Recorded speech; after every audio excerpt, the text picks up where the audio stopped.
Hello, everybody. Welcome to episode 37. What significance is that number 37? That was Braden's hockey number. It was Eric because of Eric Desjardins from the Flyers, but that's not the significance I was thinking of. I don't know. Clerks. 37. I have not seen it enough times to know the reference. You don't know the number? No. Why that's an important number? Put it in the chat if you know why that's an important number. The movie Clerks, guys. Okay, welcome everybody. Tonight is all about this right here. We'll get to that in just a minute. But let's see who is here for our Whiskey 6. I'm here. Episode 37. Marianne is here. Hi. Yes. Hello, Marianne. We're a little light backstage. I'm hoping that we have a couple people come through here. Jim, there's Rick, obviously backstage. Rick. I didn't even see you there, Rick. Jim Turner with the Sabres logo. Sabres are playing tonight. They're playing out west somewhere. I don't know who, but hottest team in the NHL right now, guys. And people are talking about Stanley Cup around here. We'll see. Kevin Persh. Hello, Kevin Persh. What's up, Chuck Norris? Bradley Booper. Boop. Boop. All right. Black Jeep. What's up, Black Jeep? And that's it for now, at least in the chat. We got a good number of people here tonight. Thank you for joining us tonight. We're going to talk a little bit about the pick. We're going to tell you all how you can get a hold of it starting tomorrow. And we got some other fun things to talk about. Are they fun? They are. Okay. The one is fun. There's one fun thing. Yeah. Well, you can always go listen to your audiobook. Okay, take it easy. All right. So let's bring in who we have here so far. Hold on. Oh, Canadian Chris came in. What's up? Yeah, it's a very specific 37 number of not partners, but penises. We won't go any further. My God, you're speaking in like ridiculous code. Brian woke up and chose violence for real. Yeah, he really did. Hey, who's that? You know who that is? No. That's our son. Oh. Our son's waiting for you, Sean. He wants to shit talk your choices in fighter planes. And then I'm assuming what's this his is screen name? Our friend Bob. Delta Dart. Yeah. Oh. That's Braden right there. So. What's up, Bro Cephas? What's going on? All right. So.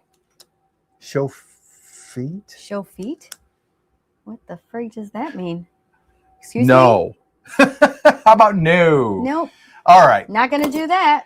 That's the wrong channel for this. Yeah, you definitely came to the wrong place for that. Let's bring in one of our panelists. Which one, Marianne? Yeah, just go left to right. Left to right? Yeah. Okay, so from Kentucky, our buddy from Whiskey Wars and Mash and Metal. Our resident cowboy. Sean. What's up, Sean? Yeah, there's a foot. No. Anyway. Dad. Yeah. Cheers. Also we got a weird one in tonight. All right. We'll watch you there. I'm a vampire. Also a freak. Okay. Yeah, cheers, everybody. I They're coming don't up. have anything poured to actually officially cheers you guys with. What's everybody drinking? Well, we've got our We've pick, got our but we Corbin haven't started. Cash sitting and airing out a little bit. Maybe we should have a warm up. We don't want to raw dog this. Or do we? My son is watching. I'm not going to respond to that. Oh, we're playing nice tonight, huh? Tell you what, I'll start with this. What do you got? Oh, Rebecca Creek. Oh, let's do it. Grab us a couple of Glens there, lady. And we'll find our Rebecca Creek. I don't know where it is, though. Down. It's on the bottom. Why would it be on the I bottom always thought shelf? it was on the bottom. Marianne, Okay, you lost our Rebecca We're Creek. wasting air. I know. This is That's terrible. okay. Okay, we're going to go double oak. No, I want to get the Rebecca Creek. Okay. I know there's some over here. Okay, yeah, we've got one over there. We might have finished the last one. I traded, so I think we finished our one that was open. Sean, I just want to say the A10 is outdated, and also put some respect on the F15. I mean, Wow. you can say that, but we're still using the A10. Like, we're using them right now. Like, they're blowing shit up right now as we speak. It's true. It's true. So It's It's in the box, Marianne. No, it's like over here. Got it. Awesome. Literally crawling on the floor. Okay. You guys, ammo. Hanging these. No, we have it. It's right here. Brian, This is our last bottle. no, I forgot your name. Sorry. Our son, Braden. Braden. Okay. Cheers, Braden.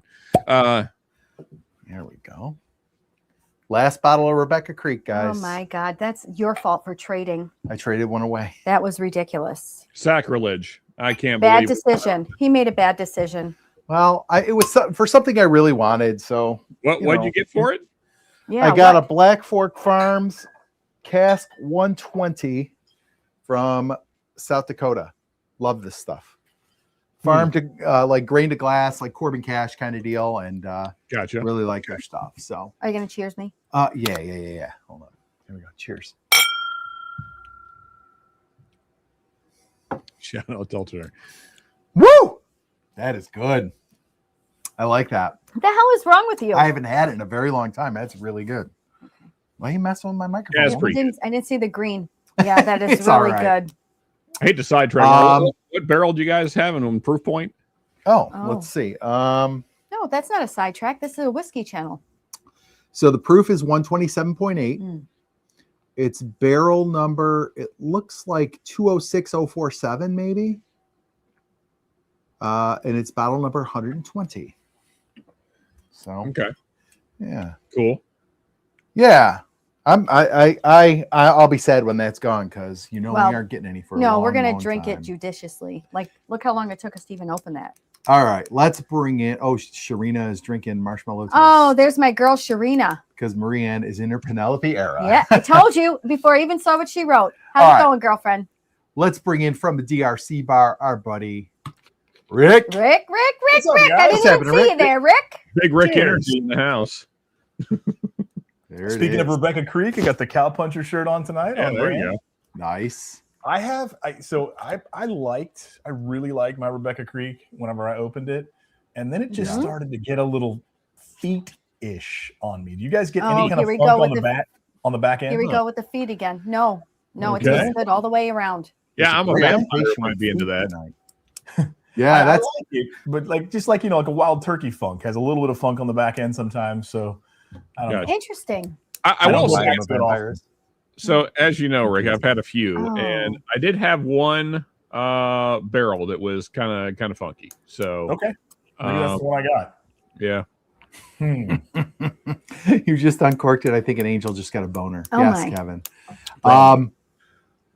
So first of all, Bobby, we just got a text from Bobby. He is out on a emergency. An He's- emergency. An emergency because he's on the clock. And Ben had A family. family emergency. So prayers for your mom, Ben. And we're just waiting on And, Myron. Absolutely. yeah, we're waiting Come on, Myron. waiting on Myron. Not sure where Myron is. I haven't need heard from him. Myron. We haven't heard from Myron much need today. Myron. but He's we need Myron here. he shot us a text earlier. He's getting ready for a trip tomorrow. So Oh, right. He said he might be a couple minutes late. That's right, Yeah. Sean. Oh, okay. Mhm. I missed that one. I was too engrossed in the talk about.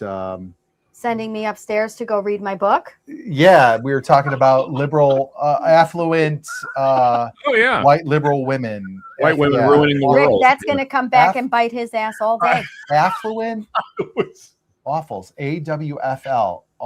Affluent white female liberals. Rick, would you talk Awfuls. to your wife that way?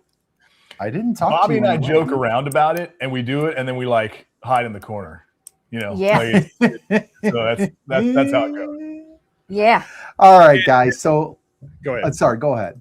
I was just Go going to say ahead. to Marianne, just to clarify, as you know, Marianne, I do not consider you part of that group. I've never seen you Okay. say nearly as insane of things as the women I see online. So, No, yeah, and we always do say that, Sean. Like Marianne is not Yeah. in that group. Absolutely. Like, you are pretty You're- level-headed. Thank you. Pretty level-headed. yeah, I'm you're more pretty and level-headed. you're more center left than I would agree with that. I would agree with that. Okay, so, geez, Bob is so damn. Woo! Yeah, there you go. What? What does he want? Get back to the Corbin. Oh cash. my God, Bob, take it easy. Nobody's gonna get it before you, Bob. It's not going on sale till tomorrow. All right. So this is this is what it's all about right Oh, here There's tonight. There's our buddy Bobby. What's Bobby, up, what's Bobby? up? Yeah. Oh. He's frozen, so we'll let him No, get. he's Oh, not. there he is. Oh, there you go. Nope, you're good. You're good. Doing good. Robert. Everybody safe? All right. Robert's boning. Yes, sir. Oh yeah, What's cracking? good. Good. All right. So let's talk about the pick. The pick is finally here. We've got it sitting here. I think everybody here has one now. Correct. So we're gonna Sean taste came it. in at the 11th hour. Yeah, Sean Yeah. got his just in time yesterday. Nice. Getting But we're concerned. gonna go through, we're gonna taste it, talk to you about it, and we'll talk about how you're gonna get it. But just let's get a few stats on this. This is the tater sticker that's gonna come on all your bottles. One ride to rule them all. I don't want. I 'cause- do not want anything coming on my bottle. Because we're super nerdy. I put mine, so I kept one because our bottles didn't come with a sticker. Matt at Barrel Shop said I got them out so quick I forgot to sticker them, but I kept one, so I've got my sticker on my bottle. But one ride to rule them all. This is obviously a Corbin Cash single barrel rye. Hold on, I want to take this. How do I take down?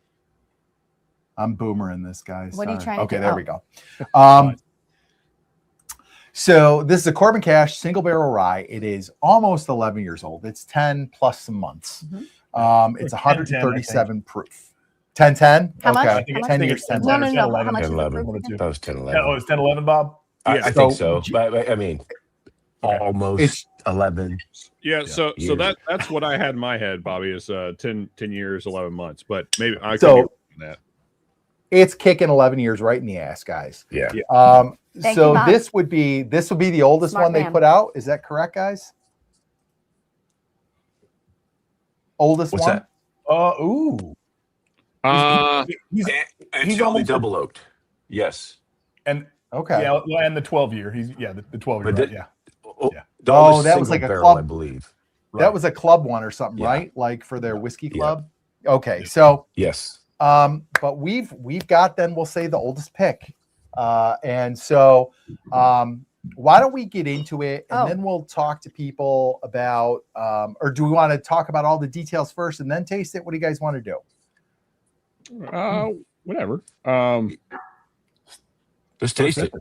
Yeah. Just taste, Okay, start let's- sipping because let's it's hard get to into sell it. it. It's Okay. hard to sell it without talking about it. first. Right, You right. guys, it's such a special day. I wore lipstick today. Oh my god. There you go. Hey. Crazy. I usually just Lipstick. put and a eyeliner blush. and blush.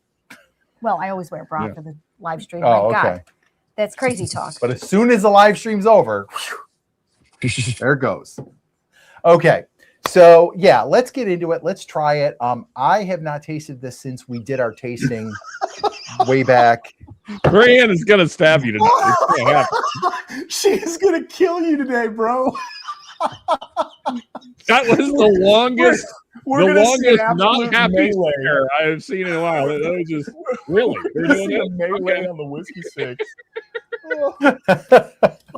Everyone pray for Brian. He's gonna need it. Now, Instead of saying cheers in the chat, they better start saying thoughts and prayers. thoughts and prayers. Thoughts and prayers for Brian. Classic. Prayers. So I've given a couple samples to Kevin and Kevin because they wanted to try it. And so I have not tried this yet. I'm curious. Was Kevin A going to go home and try it tonight? Yes, he should be drinking along I'd with like us. to know- So I'd like he's to know gonna his give thoughts. us his opinion. I will tell you this. There, Kevin Persh gave me thoughts and prayers. I will tell you this. Our friend Kevin Persh tried it yesterday. And this is what he wrote back to us. I shared this with the guys the other day. He said, first sip was a heater, which masked the flavor. Second sip, heat is mellowed considerably, which makes it much more enjoyable. Still singes the nose slightly. Creamy texture, fantastic mouthfeel, no ditty. I've never been good at identifying notes, but whatever I'm tasting is fantastic. Finish just keeps going. So no issues picking this one up. Well done to the team. So we appreciate the feedback. I really did want to get feedback from people because we tasted it a while ago. And like, you know, we're putting this out for people to buy. So I want to know, you know, what do you think of it? And what are your thoughts? I think So- it's important because it's very, very infrequently that people talk to me in the chat. And Sharina right now is bonding with me. She knows. She understands. So She can thank you, relate. girl. I appreciate it. Say the quiet parts out. I will say all the quiet parts out loud, man. I'm like, And if you do, I will too. okay. Let's Hey. try this. Yeah. Yeah, Let's do that. Cheers. Okay. Cheers, everybody. Cheers. Please, So cheers. I will guys. tell you. Yeah, it's unfortunate Bobby doesn't have a. Oh, yeah, but imagine. Mine imagine. smells like Dr. Pepper. I'll drink Bobby's portion. There you go. Thank you. Yeah. So I'll tell you right now, I did take notes. the nose on this is super nice. It's Oh yeah, the did- nose is great. So I It's- will say it's like- it does just singe the nose hairs right off the bat. I will tell you that, but it does simmer down. Well, does. so, Yeah, so that's what I was my going to first say, quote Bobby. was like So guys, Go when you get your bottle, I will say pour it and let it sit for a little while. That's my advice. Yes. Let it kind of air out a little bit. What up, Myron? That helps a lot, and then you can There he really is. appreciate the nose because it has a beautiful Yes. nose. You just got to let it kind of open up a little bit. Yes, It's not. absolutely. It is not hot on my well, nose at all. and I'll tell you why. So I said to Kevin, I was like, I'm about to pour some right now, and I'm gonna let it sit. Ours sat for about 20 minutes down here when we that's were a good prepping call. for the show and Good call. stuff. And I'm telling you right now, I'm There's getting no no heat. singe on the Not nose, at no all. heat Right on. going No. up my nose, Just smells sweet. no smells good. ethanol burn at all. Like the So- nose on this is fabulous. Let's say So hi to Ben- Myron. Oh, How's Yeah, it Myron. going, Myron. Myron? Hello, Myron. You are muted, Oh, sir. no, you're muted, buddy. You're muted, Myron. Nope. You're still Nope. muted. Still can't hear you, buddy. Okay, so the mic says you're not muted, but you are muted for some Yeah. reason. Maybe Maybe not there's like a linked, switch or something. linked or synced, maybe. Towards the camera. We got you now. There you go. There you go. Oh, there you we got go. it now. Yeah, gotcha. No, now he's it's- out again. Yep, There you go. that was him. Yep. What he said. Okay. Can we? Myron, say something. Say something. Okay. Yeah, yeah. we There got you. Got Hi, it. Myron. All right. Okay. Hello, hello. So little bit of oak. It's real like buttery to me. And Yeah. okay, Great I mouthfeel. don't get a lot. I don't get a lot of these notes off of much bourbon at all, let alone rye. But to me, it's like got an earthy like cocoa nose Yeah, on the nose earthy to for me sure. a little bit. It's super nice nose. Like it does not nose like it's 137. proof Anybody to else me. want to Yeah. make a Yeah. comment? Anybody else? No, it's got like a fresh, natural grain, like a hint of Yeah. that because it's all farm to bottle. But especially with the Merced rye, I get that nice little hint. I get it with the Frey Ranch as well. That kind of, that it's farm to bottle type of smell. If you've grown up on a Yeah. dairy or something, you kind of know what kind of that damp, Yep. green, open field Yep. type of Yeah. smell. So I if get you're I not get right that a up on lot. if you're not right up on the glass, Bobby, so if you hold the glass back a little bit, you get a little more of that Yeah. grain note that you're talking about. Yeah. Yeah. And I like it actually. But And it's if you very, stick very your- subtle. Very If subtle. you stick your nose in the middle of it, it'll burn the shit out of you. Yes. So what one of the And I was Lassie just- Fraley tricks is like Oh, open your mouth while Leanne. you're sniffing in your nose. Yes. Open your mouth and just kind of let it go through and it hits all the taste buds and all that instead of burning the crap out of your nose and mouth. If I go right into it, I get a burn, but it's not bad. I do think, I really Yeah. do think letting it sit for 15, 20 minutes definitely does this one some favors. What is happening? Are we texting each other right Yes, now? I would agree. No. No, No, it's all no. of that's what she said. Ben's not here to hit Oh. the button. Yeah. Put your your nose in nose it. right It's in not the middle. burning. It's got a tremendously bready. long. Yeah, go ahead. No. No, go ahead, Bobby. No, Okay. I didn't realize you were talking about the whiskey. It's okay. Go ahead. No, I was just saying it's got It the is finish bright. is so long it doesn't quit. I mean, it kept going and going Right. and going. It's super long with just like a lasting simmer. I got like a honey caramel finish. Yeah, Yeah. even on the nose, it's like the nose had a finish. It kept going and going and going. But I got Byron, which I what's the don't nose normally telling get you? on a rye, but Cheers, the Todd. Merced rye is just there. Well, What's up, Todd? I can. Cheers, Todd. I can agree with Bobby. So Bobby said like a fresh grain, and when I sent you guys, I had to go through the 120,000 texts that we have between each other to Oh my find gosh, notes right. from last night.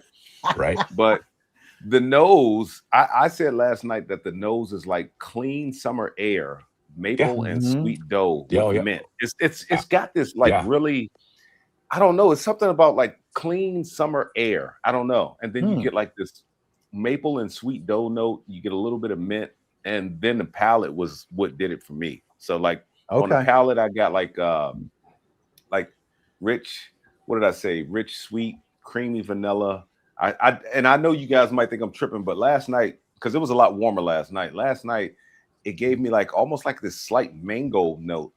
There was a dark maple syrup, a fig note, barrel char. Okay. Like it had a lot going on, man. A lot, yeah. All right. So do you know what it is? I'm going in for my first sip. Right? I took my first sip, and I will tell you exactly what it tastes like to me. And this is a homey. It's a very good kind of taste that I get. Yeah. It tastes like when I am blooming yeast before I make bread. Okay. And that it gives that really nice bready smell before I put the flour in. Like when I just mix the yeast with warm water, it really is it's a very welcoming, like nice. I get a comfort feeling from that because you think about what bread baking in the house smells like. That's the kind of taste that I'm getting. What happened now? Sharita said summertime, DJ Jazzy Jeff, Fresh Prince. No, all right, I'm going in for my first taste. My nose on this, I mean, I've had 3 sips. This is my third. The first 2 that I did, I mean, I couldn't even put my nose near the glass. I got a little closer this time. And it's much more approachable, both on the nose and the palate. So I think it needs a little bit to rest. I mean, Ben hates the neck pour, the fresh crack, but there's something to this. Yeah. Okay. I'll tell you right now. So I just took my first sip. So obviously you need 2 or 3 sips to really get a feel for it. But that first sip, you would never guess is 137 proof. No. And I think that's a product of letting it sit a little bit. This drink's so like mellowed out. The burn I get is right in the back here, like right in the back of my throat. I'm getting mine on the tip of my tongue. It's like sweet and kind of molassesy and like bready. I said that. And then like the oak and the rye spice.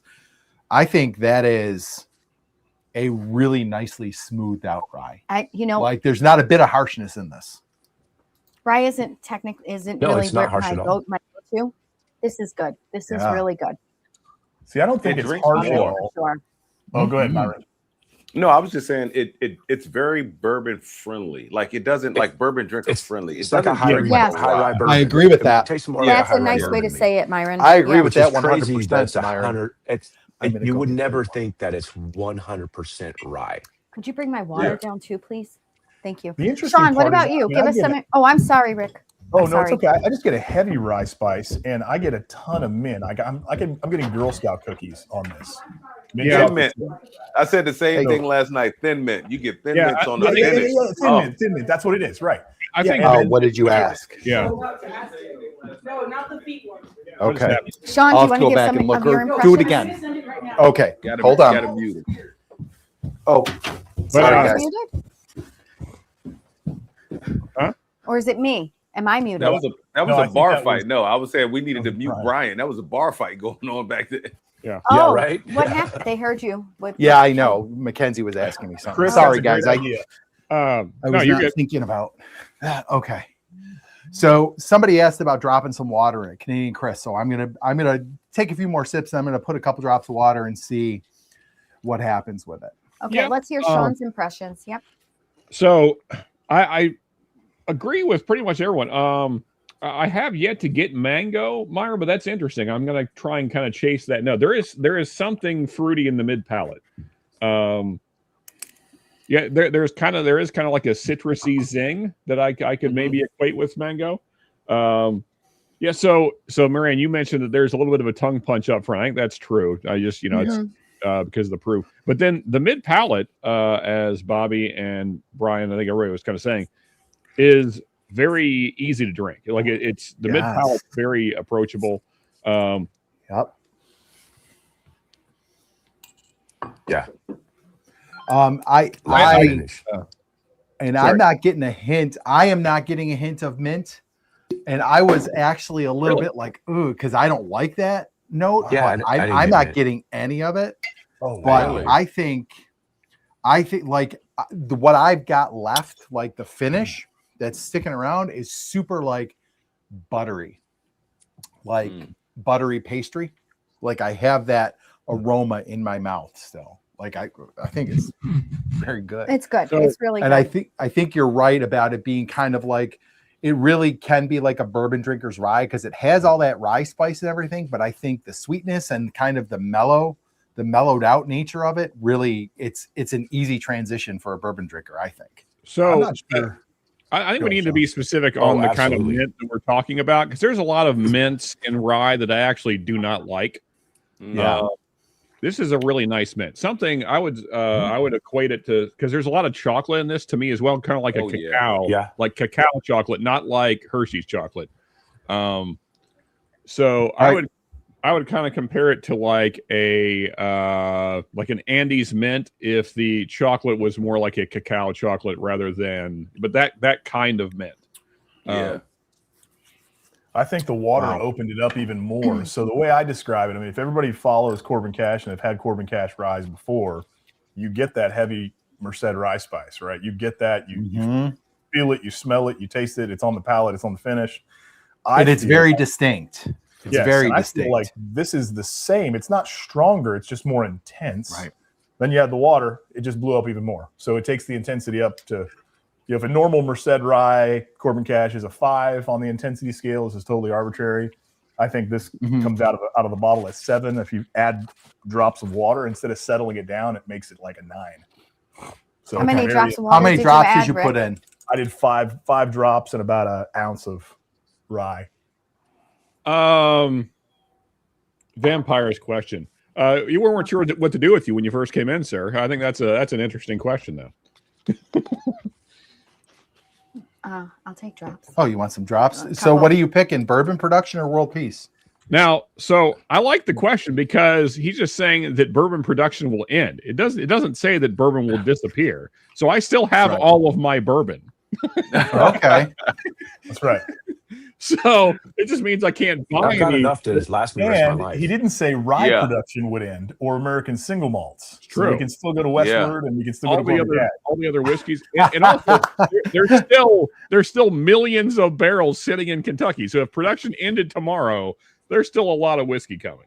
Oh, Black Jeep said, I think whiskey tubers have a lifetime supply. I actually did the math. I was traveling for work this week. Oh, dude. And I did the math on the bottles that I have and how many 2-ounce pours I have left. Oh, dude. And if I do 2 2-ounce pours per week, I'll be out of whiskey in 19 years. You mean per day? No, per week. If I had a pour, nobody does that. Every yeah, no, that's fair. Right. You're right. It was every day. It was every day. 2 pours. I was going to say, there's no way, dude. We do 4 or 5 pours just talking. Yeah, but it was crazy. Like one number was like 19 years I'll be out of whiskey, and the other one is 69 if I do it just once a week. Hey, Guess I like what? Basil. Basil just said, I don't think I would pick world peace. Okay, fair enough. I'm taking It world won't last. Even if the question was if bourbon disappeared tomorrow, I would still pick world peace. Like, I mean, if it was actual world peace forever, you know. Yep. I would take world peace So, over bourbon. I'm going to tell you, in a minute. Kevin Astry, he lives right down the street. I could just have a martinis. Yeah. Kevin Astry lives right down the street. He just came over about an hour before the stream and grabbed a sample. And I know he said, well, that's a great rye. Kevin, I trust Kevin's palate quite a bit. He's got a really good palate. So Kevin, if you want to give us some of your notes or some of your review of it in the chat, I'd love to hear it. But it's getting better. I will say, someone asked if there was a lot of rye spice earlier on. There is a lot of rye spice on the finish, which I like that though. So I like a spicy, aggressive finish. And I was kind of complaining. I'll be honest, folks. I was kind of complaining about the finish last night. As everyone has kind of talked about tonight, it needs some air. That's what this does. Needs. So if you let it 100%. sit, the ethanol kind of pulls off, and then it becomes a much nicer whiskey. So pour it and it, go and then go. I don't know, do whatever, and then come back to it. Wait a minute, Sharina, did North Carolina lose? Sharina said, check on your friends who are UNC fans. I don't know if anybody is following March Madness, but Duke Duke almost lost lost. to Siena today. Yeah. Which I was rooting hard for Siena because I went to Niagara, who's in Siena's conference, and I was like, come on, like a win for Niagara's conference. I was first time ever I rooted for Siena, but I knew they'd run out of gas. Oh, they're in overtime. Okay. Interesting. I cool. actually like it. I don't normally like. I found a bottle of Jack that I thought was hot. So a Jack single barrel proof, and I thought it was hot. And I opened it up with a couple drops of water, and I was like, wow! Like all of the banana notes came out. But even with a couple of drops of water, like normally I don't put drops of water. Like this thing is really, really nice, even with a few drops of water. I'm telling you, I have a. This is the one I got. I got a 1917 Merced Rye whiskey barrel proof. It's 123, so it's obviously a little lighter in proof than this. I got this from Barrel Shop, and I really like it. It's really got that, like when you were talking about that Merced Rye. Uh-oh. What just happened? Uh-oh. Technical difficulties. Uh-oh. All right, I'll read comments until they're back. Yeah. There you go. Let's see here. I'm a vampire. We need to bring more philosophy and ethical debates to bourbon discussions. You should come hang out Saturday night on my channel. That's kind of what I do. Right. But I agree though. Yeah, that's my favorite part of this thing that we do now. And we usually have one topic that's serious and that's up for discussion and debate. Yeah. Right. Yeah. So I mean, we don't dominate the entire show with it, but Rye spice and Are they back? Shred. What's up, Shred? That just glitched. Cheers, Shred. Good to see you, buddy. I guess when they get back, we can start talking about how we're gonna distribute this thing for people that would like to purchase. We got. So we've got them twice now. Okay, you have to boot yourselves. Oh, there you go. Sorry, guys. I think Marie-Anne take her revenge. Muted. I think that our So at least we can see you. Hold on. Is there any chance that Delta Dart killed your internet to get back at I Sean? hate that this is happening. It's possible. Oh, Although really? he's never going to find me because he's spelling my name wrong. Problem. What the heck? I can hear you. Oh, you went out. Oh, you can hear us? Yeah, I can hear you. Okay. Okay. So what I was saying was this one is like Rick, you've got all that Merced Rye spice that we were talking about. Can you guys hear me? Yep. Yeah, yes. I can hear you, yes. Bobby. We can all of us can hear you except for Bobby. Oh. This was a lot. This is a lot harsher. This one is That's way really smoothed weird out, though that you could all hear except for me. Rick, Bobby, we can hear you. Hey, Bobby, can you see them, Bobby? Oh yeah, I can see him. This is weird. I can see you, Rick. I can't hear you. Can you hear me now? He's not talking. Can you hear me now? Jump out and get back in. See if that fixes it for me. Yeah, try that. Try that. This is the craziest live stream ever. No, Kevin, we cannot hear you. Doing so good. Open Apple reset. We're off. It's back on now. I choose world peace. It's back on now. Yes. Okay. Some of them I can't see. Why don't we talk about how people can get a hold of this? Don't know that I like it with the water. Oh, really? Yeah, do you think it's like too smoothed out? Maybe it's like an explosion in your mouth.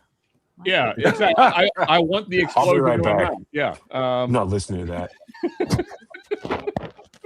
I want it. I want the explosion in my mouth. Yep. No. Now put your nose deeper in that hole there.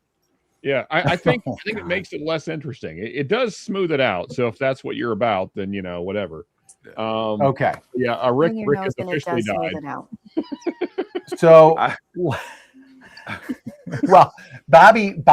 I'm sorry, Sean just exclaimed to everybody, and you totally missed it. I want that explosion in my mouth. Well, good for Sean. That's a good man. I agree with you, Sean. There you go. So does Kevin. Not the same way that you mean it. Oh, there we go. Chuck Norris. Ladies can also explode. Anyway. Okay. So let's talk about real quick how people are going to be able to get this, guys. So here's the deal. Yeah. This is going to be available to our paid Patreon members first. We're not going to do it by tiers.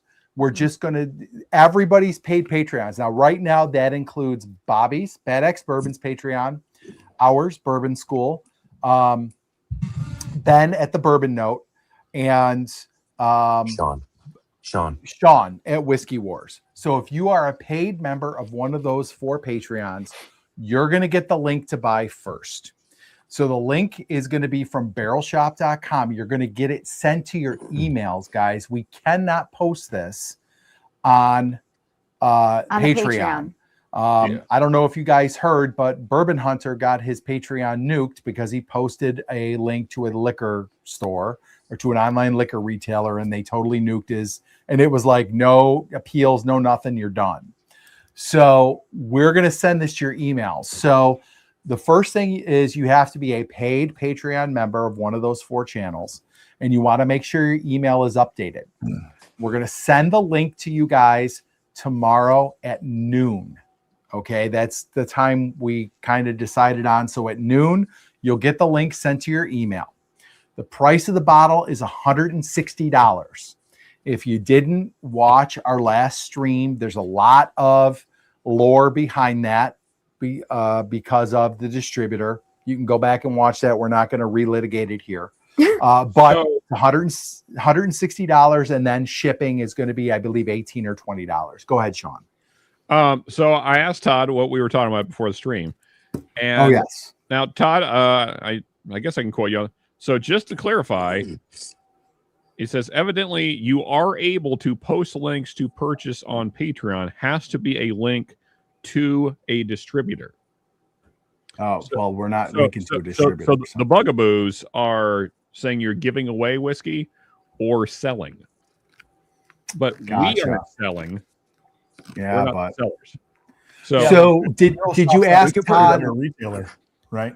Did you ask Todd about direct messaging rather than posting the link? Yeah, he says they haven't tried that, but okay. We're not going to test that out. I am thinking that if you PM the link, I don't think that Patreon's going to care. I would not say anywhere in that message. I would just say, here's the link for the pick, and say no other things. Let it be. Don't say anything about buying, selling, any of that stuff. Yeah. I am gonna email it. I am prepared to email it, so I'd rather do it that way. But Whiskey Wars Patreons, you're gonna direct message it to them via Patreon, Sean? Because a lot of them I don't have their email. I could get it, but that'd be a lot more work. Plus, I just hate email. All right. Email a couple of things, guys, just so you know. I think between the 4 channels, we've got about 90 some Patreons. Now, is every single Patreon going to buy it? Probably not. But if a good number of them do, there's only 107 bottles of this because it's so old. It was a small yield. So if you're not a paid Patreon, we're going to basically leave it open to the paid Patreon members for 4 days. So March 20th to the 24th, basically. On the 24th, we're then going to send it to our free Patreon members. So whatever left will go to the free Patreons. And then next week, what's next week? March 27th? 26th? What's tomorrow? Yeah, it's March 26th. So March 20th. Tomorrow's the 20th. Yeah, so the 20th. So March 27th. 26th. March 26th, we're going to do a very quick live stream where we're going to put the link up for anybody for like a general public buy. After that, it goes to Barrel Shop, and Matt at Barrel Shop is going to price it however he wants. He's going to kind of take over kind of possession of whatever is left. So if you want it at the price we were able to get it for, and cheers to Matt, because Matt has been very accommodating with packing this up, shipping it, with pricing it for us. He really did make accommodations for us. So I want to not only thank him for that, but I also want to say barrelshop.com is a great place to get bourbon. He's got great picks and shelfers. And he's also got a lot of great tequilas and other alcohols as well. But Matt's been really great. So support barrelshop.com, not only buying this pick, but in the future. He does a great job getting you your stuff in a timely manner. They're fairly priced. He's a good dude. So Matt, thank you very much. Kevin Persh asked about group shipping. Certainly, if you organized a group of people that want to purchase it, I don't see why you couldn't group up to get a better shipping price. So, okay, but no, here's the problem. It's limit of one. It's limited to one per person. Yeah. You can only buy one bottle. I think we're going to keep it that way until next week when we put the link out for everybody. And then if you want to buy more, you can. So no, Kevin. But it's limited to one per person. But Matt said there is a way to combine shipping. And what you're going to do is it's got to be organized. So what you've got to do is organize your group, decide who's going to be the one to get it shipped to them. So let's say you have 4 people. One person, all 4 of you order. 3 of you are going to say you're going to pick it up at the store. The 4th person is going to be the one who pays for the shipping and is going to say, you are shipping these other 3 bottles to me. Yeah, in the notes. So then you put that in the note. Then Matt will charge you the shipping accordingly. You can, figure out how the other guys are going to pay you the shipping. Yeah, however, don't jump on the guy that's paying for the shipping. Right. So there is a way to combine shipping. It's a little bit convoluted, but that just so sense. you know, you can do it. Well. And we're keeping it to a limit of 1 so that we get as many Patreons as possible to have the opportunity to buy it, because the yield is a little bit low on this. So please, if anybody has questions, please put them in the chat. We will happily try to answer them for you. For the best that we answer all questions now so that everybody in the chat can see them, because somebody else might have the same question. I'm not saying so, like, what email is safest is what Todd said. So like I said, we're going to send ours to our bourbon scholars via email. Group shipping still an option. I did explain that. Let's see here. I'm just going through to make sure we didn't miss any. Actually, I have a question to our chat. Is anyone in chat not a Patreon of one of ours? At least a free Patreon. Yeah. If so, excuse me, I strongly suggest that you guys at least sign up for free on one of our channels, just so you have more time to have access to the pick. Yes, in Black Jeep, yes. If you want to buy a second one, you can buy one when we open it up to everybody. We just want to make sure for that first week that as many Patreon members, paid and free as possible, have a chance to get a hold of it, because it is such a limited number of bottles. So Brian, sorry, go ahead, Sean. This is what we talked about previously. We don't have to do it this way, but what we had discussed with Matt that night was the last day before we go public next Thursday, the 26th, is when we'll just open it up for, everybody to buy for more than one. Okay. Then that's fine. So then we'll coordinate with Matt and make sure. So before we put it out to everybody, we'll give the Patreons an opportunity to buy a second one, I guess. Yeah. If there are some left. Okay. Yeah. Because I'm sure with between paid and free Patreons, the 4 channels probably have 150, maybe 200 people. So sure. I mean, it could go with just the paid and unpaid Patreons, but we'll see. But guys, if you want to guarantee getting a hold of this, go join a Patreon. Everybody here has multiple tiers. I'm a member of Sean's. I think Sean, for yours, I pay, is it $5? Is your lowest tier 5? It may be. I haven't looked at it in so long. Our only tier is 5. Bobby, what are your tiers like on your Patreon? 3, 5, 10, and 20. There you go. So there's a lot of options, and Ben has one as well. I'm a member of Ben's Patreon also. I'm actually a member of all 3 of your guys' Patreon. Mine too. Yeah. Yeah. Same. But so look for your emails tomorrow around noon. With Sean, it's going to be direct message to you through Patreon. We'll give you the link to Barrel Shop. I'm going to ask respectfully, look, I'm not demanding this of anybody. I'm not like, there's going to be no way to track this. We're going to use Bourbon Drinkers Honor. Okay. Don't share the link. Yeah. With people who haven't paid for it, because we want to give the people who have paid for Patreon the opportunity to get one. and we don't want somebody to lose out on that because it was shared with somebody That's who's fair. not a Patreon member. So I think that's fair. I didn't even talk about this with the other guys, so I hope I'm not saying something that's objectionable to you. But no, that's right. I really Brian. feel like the people who are paid Patreon members deserve to have first crack at this, and so we really want to kind of protect that link for you guys for those first 4 days. Let's put the link on the stream. No, I'm joking. But yeah. So anyway, guys, if you're interested in the pick, that's how you're going to be able to get it. And we have mods here. If there's somebody who is a mod out there, I don't know if we have one Bob besides is. Rick. Isn't Bob? No, but maybe I'll make Bob one, because what I want to do is I want to Drop all have the somebody Patreons. drop all the Patreon links. So Yeah, we could, give me maybe like Kevin or Chuck. They're here pretty much every week. Yeah, I'm gonna mod a couple people, and you people who I mod, if you could. Hanging AZ is a good mod.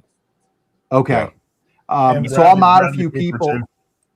If you guys are able, would you please drop links to everybody's Patreon so that people can get to them easily? So Kevin Astry, I'm modding you. Bob Chesbro, I'm modding you.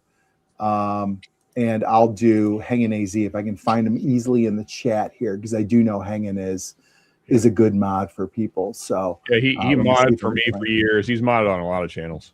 All right.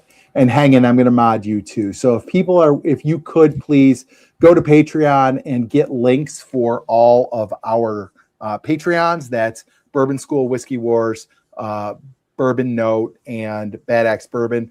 Go ahead and throw them in the chat so it's easy for people to get to if they get them. And Bob, all you have to do. No, you're not modding Patreon, just this chat. Bob. No, you're modding this chat, Bob. I just need you to go to Patreon, copy the links, and paste them in the and chat. then drop them in the chat, please. UNC lost. Sharina Bond. It's over. UNC lost. Unbelievable. Wow. Holy cow. Well, sorry, North Carolina. They're out. Oh, God, I think They're that out. screwed my bracket. All right. Any last things we want to say about the pick, guys? It's good. Go get it. It's Yeah, absolutely delicious. A little pricey, you won't be but it's disappointed. worth it. It's absolutely Yeah. worth it if you're gonna buy Yeah, a and- bottle. and- It's really good. Yeah, and we'll be honest. Like we talked about this last episode. It is pricier than we expected. We've learned some lessons, and we're definitely going to be doing our research on our next pick and making sure we're maybe aware of all these things that might come up. Kevin said it's and put out worthy. something. Kevin Persh said it's worthy. So thank you very much, Kevin. Appreciate you, man. yeah. Cheers, sir. All right. Kevin, was there something you wanted to chime in with, Sean? No, I was just saying cheers to Kevin on the appreciate the good report. All right. Man. Awesome. Let me roll my quarters and I can grab a bottle. Okay. Start digging in the in the couch cushions. Sharina, I think you and I would get along very well in real life. And All right. And the other cool. Rick is modding as well. I appreciate it, Rick. Yeah, thank you, Rick. Appreciate you. Couple of things about this bottle. When it came yesterday, I was very surprised. First of all, it's got the RFID on it, which is cool. Yeah. So you hold this up to your phone, and it'll have you open a Safari link, and it authenticates the bottle. It tells you exactly what it is. Wow. And the proof and all the stats and everything. So that's pretty cool. It even knew it was opened. So there must be something like if you bend it or if you break the seal, as soon as you break it knew the that seal, it was open. And then it's got So a that little was link cool. to a story with Corbin Cash. That's cool. Got a little video. So and all that, the other thing I liked is that the lid. Now on this Corbin Cash, I've got just a wooden cork. Dude, it's some of the best corks now, huh? Yeah. This one's got a metal one, which That is thing is awesome. It's heavy. got Corbin Cash Distillery and a cool coat of arms on the front. It's even got the name etched underneath it. I mean, it's a substantial cork. It's weighty. It's weighty. A lot of nice Wow. finishes on this one. Like a Wow. lot of nice Best little bottle. things that It's the come best with the bottle. The Wow. bottles are beautiful. That's The nice. bottles are Actual bottle is absolutely incredible. beautiful. The one you have the wood one is the 1917. Okay. Yeah, I've got a wood one in the 1917. Yeah. So is the metal standard on these picks? Because I've never seen it before. Oh yeah. That's a nice. It's really nice. I like it. Yeah, I was just looking at mine. I only have one that has the wood cap, and that's the one that David sent me years ago. Excuse us, it's way back. They switched over entirely. Yeah. Yeah, his bottle and cork game is solid. Yeah. Kevin said $25 for the metal topper. Yes. Yes. It is. It is nice. It's substantial. It's substantial. And the Italian glass, folks. Yep. Yeah. I mean, the bottles are beautiful. Absolutely beautiful. Yeah. I love the shape. I love them. Best bottle and best rye in the game. Absolutely. Yes. Best rye on the 100%. planet. Okay. And guys, Rick has put all of the all of the links for all 4 Patreons in the chat. So if anybody wants to join, it doesn't matter which one you join. Brian, like, we're not fighting each other for Patreons here. What? Yeah. I put Bourbon Note in twice. The second one is right. Okay. The first one I typoed. Okay. Can you delete that first one that says Bourbon 624? Boom. There you go. It's going. Sweet. Thank you.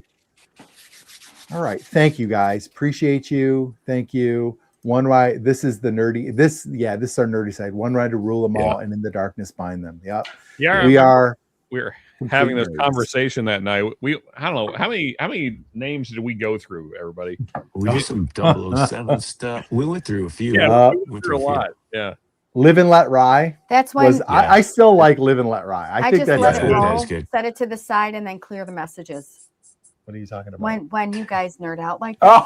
Oh my gosh, yeah. Rhea just stopped paying attention.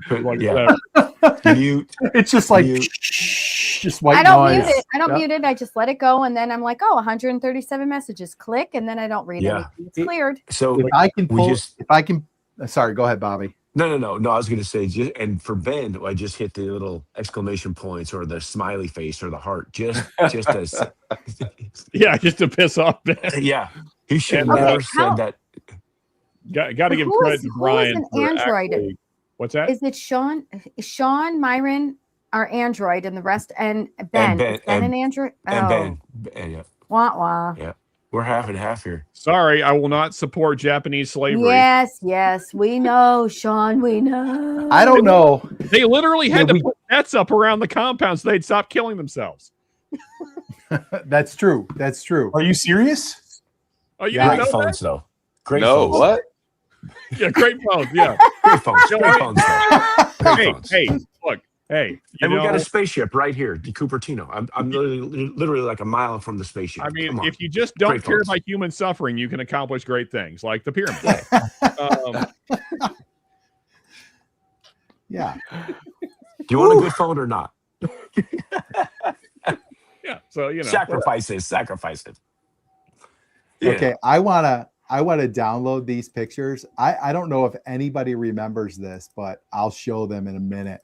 But originally this was going to be called Live and Let Rye, and we had like a James Bond theme. And so hold on, let me just save this to my desktop. So while you're looking for that, Brian, I got to give credit to Brian, our amazing tater sticker, Brian. Made. Yeah, man, I'm so happy with how it turned out. It looks good. It's good. It's very good. Well, I like it a lot. I do like it a lot. Okay, so this was. So we were thinking Live and Let Rye, right? So hold on. There's the sticker that we ended up making. And it was based on the poster of Live and Let Die. And I thought it came out really good. Everybody looks pretty good, though. I kind of I don't like me. Marianne looks a little uncanny, but everybody else looks pretty much like they do. I look like I'm surprised. or mad. That's the same. Sean, that's the same face from the Cracker Barrel T-shirt. There you go. We're at oh my gosh, legs. So I thought this sticker was awesome, but we decided to go with the One Rye to rule them all. So whatever, fine. That was a good choice. It was a good choice. When we were playing around with the idea of Live and Let Rye, I went to Microsoft AI. And so I said, make me a tater sticker. Now the key word here is tater sticker, right? It's like, make me a tater sticker for a single barrel rye release. It's going to be called Live and Let Rye. I gave them the poster for the James Bond movie. I was like, kind of, use this as a guide. And I gave them pictures of all of us. I was like, I want all of us in there, like our faces on the different playing cards, like, and make it look like the James Bond. Well, Microsoft took the tater sticker idea and ran with it and gave us this. You guys. That's awesome. This was the worst of the night for sure. Use that one. We should use that one. I still think we need to make sticker. t-shirts of this. For some reason, they left Myron off. I don't know why, but let's just assume. Oh my Baby's on the God. boat.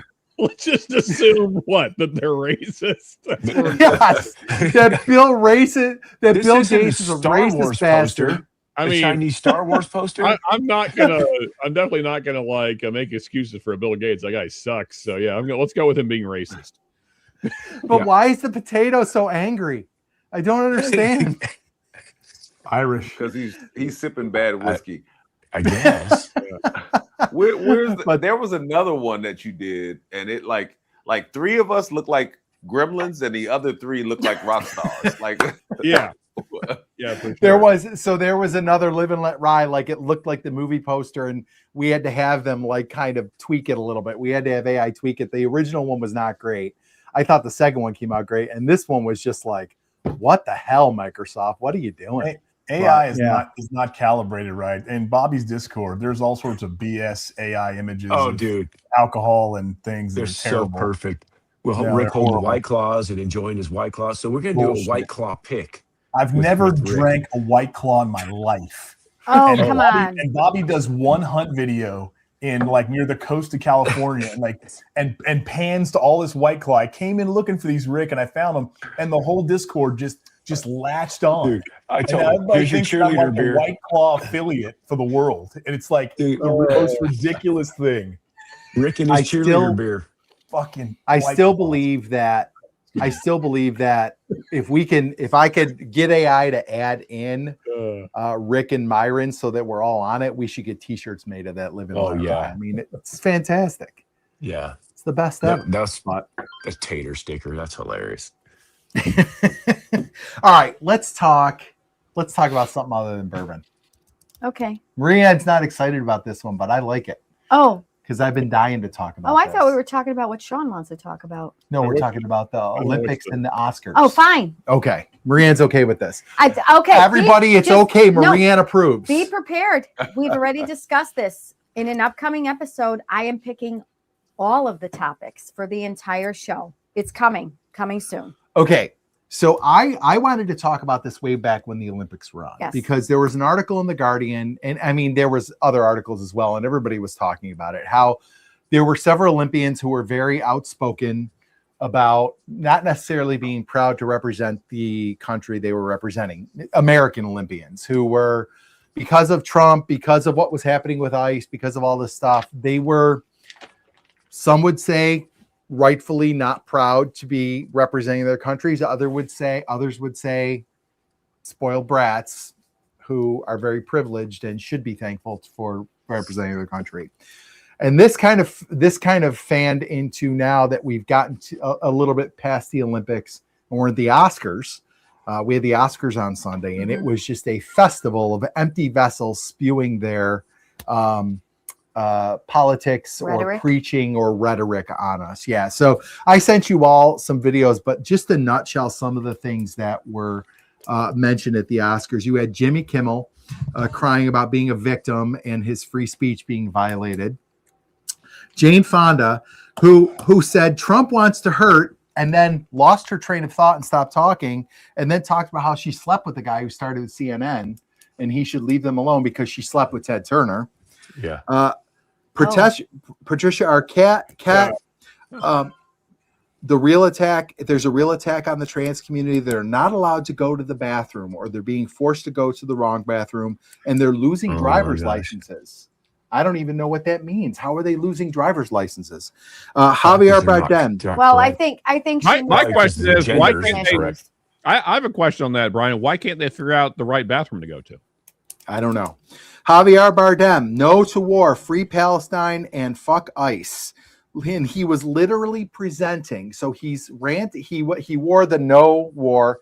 He was specifically talking about Iran because after, in another interview, he said we're fighting an illegal war in Iran. He was literally presenting the award for best foreign film. In that category, there was an Iranian filmmaker who was nominated for the Oscar and could not return to Iran lest he be executed by the government there. So like the disconnect there drives me insane. You had an actress from One Piece demanding a ceasefire in Gaza that's already happened. So I'm just the broader, we don't have to talk about the war in Iran. Well, you know what I mean, though. Like officially, yes, but obviously there's still skirmishes going on. But do you call it skirmish? We don't have to talk about the war in Iran. We don't have to talk about trans issues. We don't have to talk about any of that stuff. But should anybody, and I don't care if they're on the right or the left, I don't care. Should anybody be listening to these actors who are spewing this nonsense, or should they just shut up and entertain us like the clowns they are? Sean, go. Oh, I'm first. Okay. Get your popcorn ready. Yeah. Okay. Where are my notes? No, honestly, I mean, my thoughts aren't really that deep on this. It's just, I don't listen to anyone I don't know unless they prove to me that what they're saying is worth listening to. Okay. So, like, I don't really care who they are. Would that be like a podcaster on YouTube or a person I may meet in public or a Hollywood celebrity? Like, that doesn't give them any status to me. So I'm more concerned about like what your ideas are and how well thought out your ideas may be.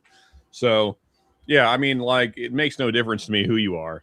The fact that you went to, you know, whatever school, Juilliard or whatever the thing, and then you happen to be in a movie doesn't. Yeah, it's whatever. You were just the nerdy kid in school a long time ago that I didn't care about. So, right, like that doesn't make your ideas good. Right. So yeah, I mean, yeah, I don't care whether it be an Olympian or a Hollywood person. Yeah, like prove to me that your ideas are well thought out, then I'll listen to you. Right, right. Rick, you got something on this? I do. I think he does. I do. I just don't know if I have the energy for it, to be honest. The way I look at things, you know, that's a privilege to be an Olympian and represent your country. You know, just talking about that. I think there are stages where speaking your mind and using your platform can be appropriate, and I don't think that being an Olympic athlete and using that stage is appropriate for politics or your social views. I just disagree with it. I think it takes away from everything that we're trying to come together and unify and represent the country for the sports and the competition. And I think it's in poor taste. I think, you know, the larger piece is kind of like a more of like a team focus. And I'm not articulating this well. I'm sorry, guys. I'm really trying to water down how I feel. Even though this is the Whiskey Six and we usually are pretty direct here. Listen, you know, I voted for presidents that didn't win, and I supported the president that was elected. I may not have agreed with his policies, but to say that he wasn't my president, I'm an American citizen. That person got voted in, and I still supported him. And maybe I voted against him in the next election, and somebody else got elected, but I still supported the president. But unfortunately, the concept of Trump derangement syndrome is a real thing. He does not help himself with that. He puts his foot in his mouth. He is a narcissist. He loves to hear himself talk. He is a leader. He gets things done. He moves the needle, but he doesn't do it eloquently. He doesn't carry himself like a gentleman. He's easily unlikable, but gets results. But whether you voted for him or not, at the end of the day, he's the president. And so the tough part I have is that people get so caught up in disliking him as a person that they lose their ability to have rational thoughts and conversations. And this group is actually a relatively good example of how that is not the case. There are people in this group that don't align with him as the president and the decisions and the policies that he has. And there are people that do, and there are people that are in the middle. I think it's an excellent example of diversity in terms of our opinions and points of view. And I think we exercise our opinions in this group like very respectfully, right? Mm-hmm. And I don't see the Trump derangement syndrome in this group, just because it was interesting. Bill Maher the other day, he had who was it? Schumer? Love Bill Maher. Excuse me. Did he have I freaking love Bill Maher. He might have been Chuck Schumer, and he had him on. And he was articulating the complaint against the use of force. And I'm going to butcher this. I can look it up and resend it to the group. And I think it was Chuck Schumer that said, yes, it's completely vague. It's inappropriate. And he goes, okay, good. That was what Obama did when he attacked. Oh, it was Adam Schiff from California. Schiff. Your guy. Yep. Thank you. I believe I sent you guys that clip. I feel like. Did you? Were you the one to say it? Thank you. So. But it was just, it's emblematic of even people in Congress can't apply logical, rational thought because their views are so tainted. So I know I took a little bit of a detour on this. I'm sorry, getting back to this. No, that's fine. At the end of the day, if you don't want to be an American, like if I was so upset about the president that got elected in previous years that I didn't want to be an American, I should have left. Or I can be productive. I can do what I can to make change, and I can vote differently in the next election and try to influence the path of that I believe in. And so it's just I'm not I'm going too hard in the paint on this. And no, you're fine. Good. I want to jump in on something that Rick just said there. Okay. I think that my advice to the folks that are upset with Trump, because I mean I've been pretty vocal about my dislike for Trump, and especially in recent years, is that put up a candidate that's more likable, which shouldn't be hard to do if we're being honest. And I mean, if you still believe in this voting thing and like you believe in the system of government that we got running here, then find a good candidate, because like this guy should be hard to beat. When it comes to likability, but the interesting part is, he's not likable, but you know what? I don't have to like the guy that gets the job done. I don't like him. I wouldn't want to work for Donald Trump. If I was on his administration, I would be fired because I would be giving him advice on how to articulate himself better, how to carry himself like a gentleman, how not to berate people on social media. Acetaminophen is important inside. Right, yeah. But at the same time, he has balls, and he'll make the tough decisions that people don't want to make. So it's like, okay, would I rather have somebody that I love that's soft and weak and flaccid, or would I rather have somebody that is unlikable, rubs everybody the wrong way, and gets shit done? And I think at the end of the day, that's where I land on that one. But your point's valid, Sean. If there's a better candidate, see it. Yeah, and like going back to the original question, I think I give the Olympic athletes a little more leeway than the Hollywood actors, because the Olympic athletes are not necessarily media savvy. And most of them are pretty young. They go over to Italy, and those reporters are just bombarding them with the same questions about Trump, about what's going on in America, about having nothing to do with their sport and what they're there to do. And to me, I think that's kind of like a trap for these athletes. And they say what they think they're supposed to say, right? Yeah. My issue with it is you are benefiting from everything this country is. Like, in our tax money doesn't go to subsidize them. Like they said, there's no, and I looked this up right away because I was like, well, if they're getting money from the government, they should like be a little more appreciative. They don't. It's all corporate and private donations. But all of that comes from people who were able to become successful and wealthy in a system here in America. Like if America doesn't provide people with the opportunity for wealth and success, then that money to fund the Olympics, the U.S. Olympic Committee, and all the different sports and all the training facilities, and to fund these athletes and stuff, it's not there anymore. So like my gut reaction with the Olympic athletes was, man, show some appreciation for the country that allowed you to train and develop your skill and become an elite athlete and go compete in the Olympics. And like, maybe the answer to the question of like, what do you think about what's going on in your country is, you know what, I'm here to compete and represent my country, and that's my priority, and period, end of story. Because several of the people who answered that question, the people who were in the news who answered that question with like, well, I don't like what's going on, or I'm against Trump, or I believe in this, that, or the other, it became a huge distraction for them. That poor skater did terrible.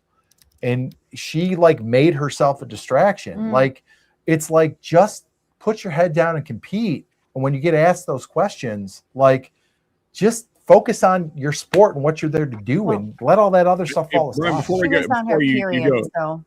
you go much farther with your thoughts, I want to jump in real quick on something you just said. And also Myron and Moran haven't gotten to speak, so I won't be long. But I'm working hard at not interrupting. I got to push back a little bit on, I don't know that you can equate success in the Olympics necessarily to your country of origin, because we have seen wildly successful people from other countries. So I don't know if that really tracks.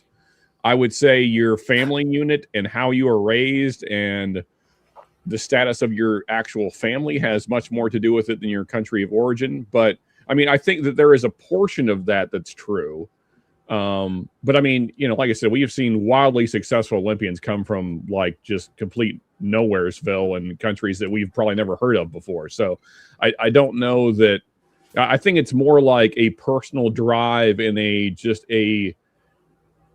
thing that very few people have, to just be great, that you're just going to push yourself. And my point wasn't they're better because they came from America. What I'm saying is that America has the resources to pour into helping them get there. But training facilities, all that stuff. That's all I'm saying. The country itself does not pay for Olympians. No. But the system here in America provides the wealth. We have good facilities. I'm only bringing that up. You have to have a family that supports you. Some of the greatest track stars of all time have come from very small towns in Africa. Very poor. Very little means. So that's why I don't think that it really tracks that it's really the country that's doing that.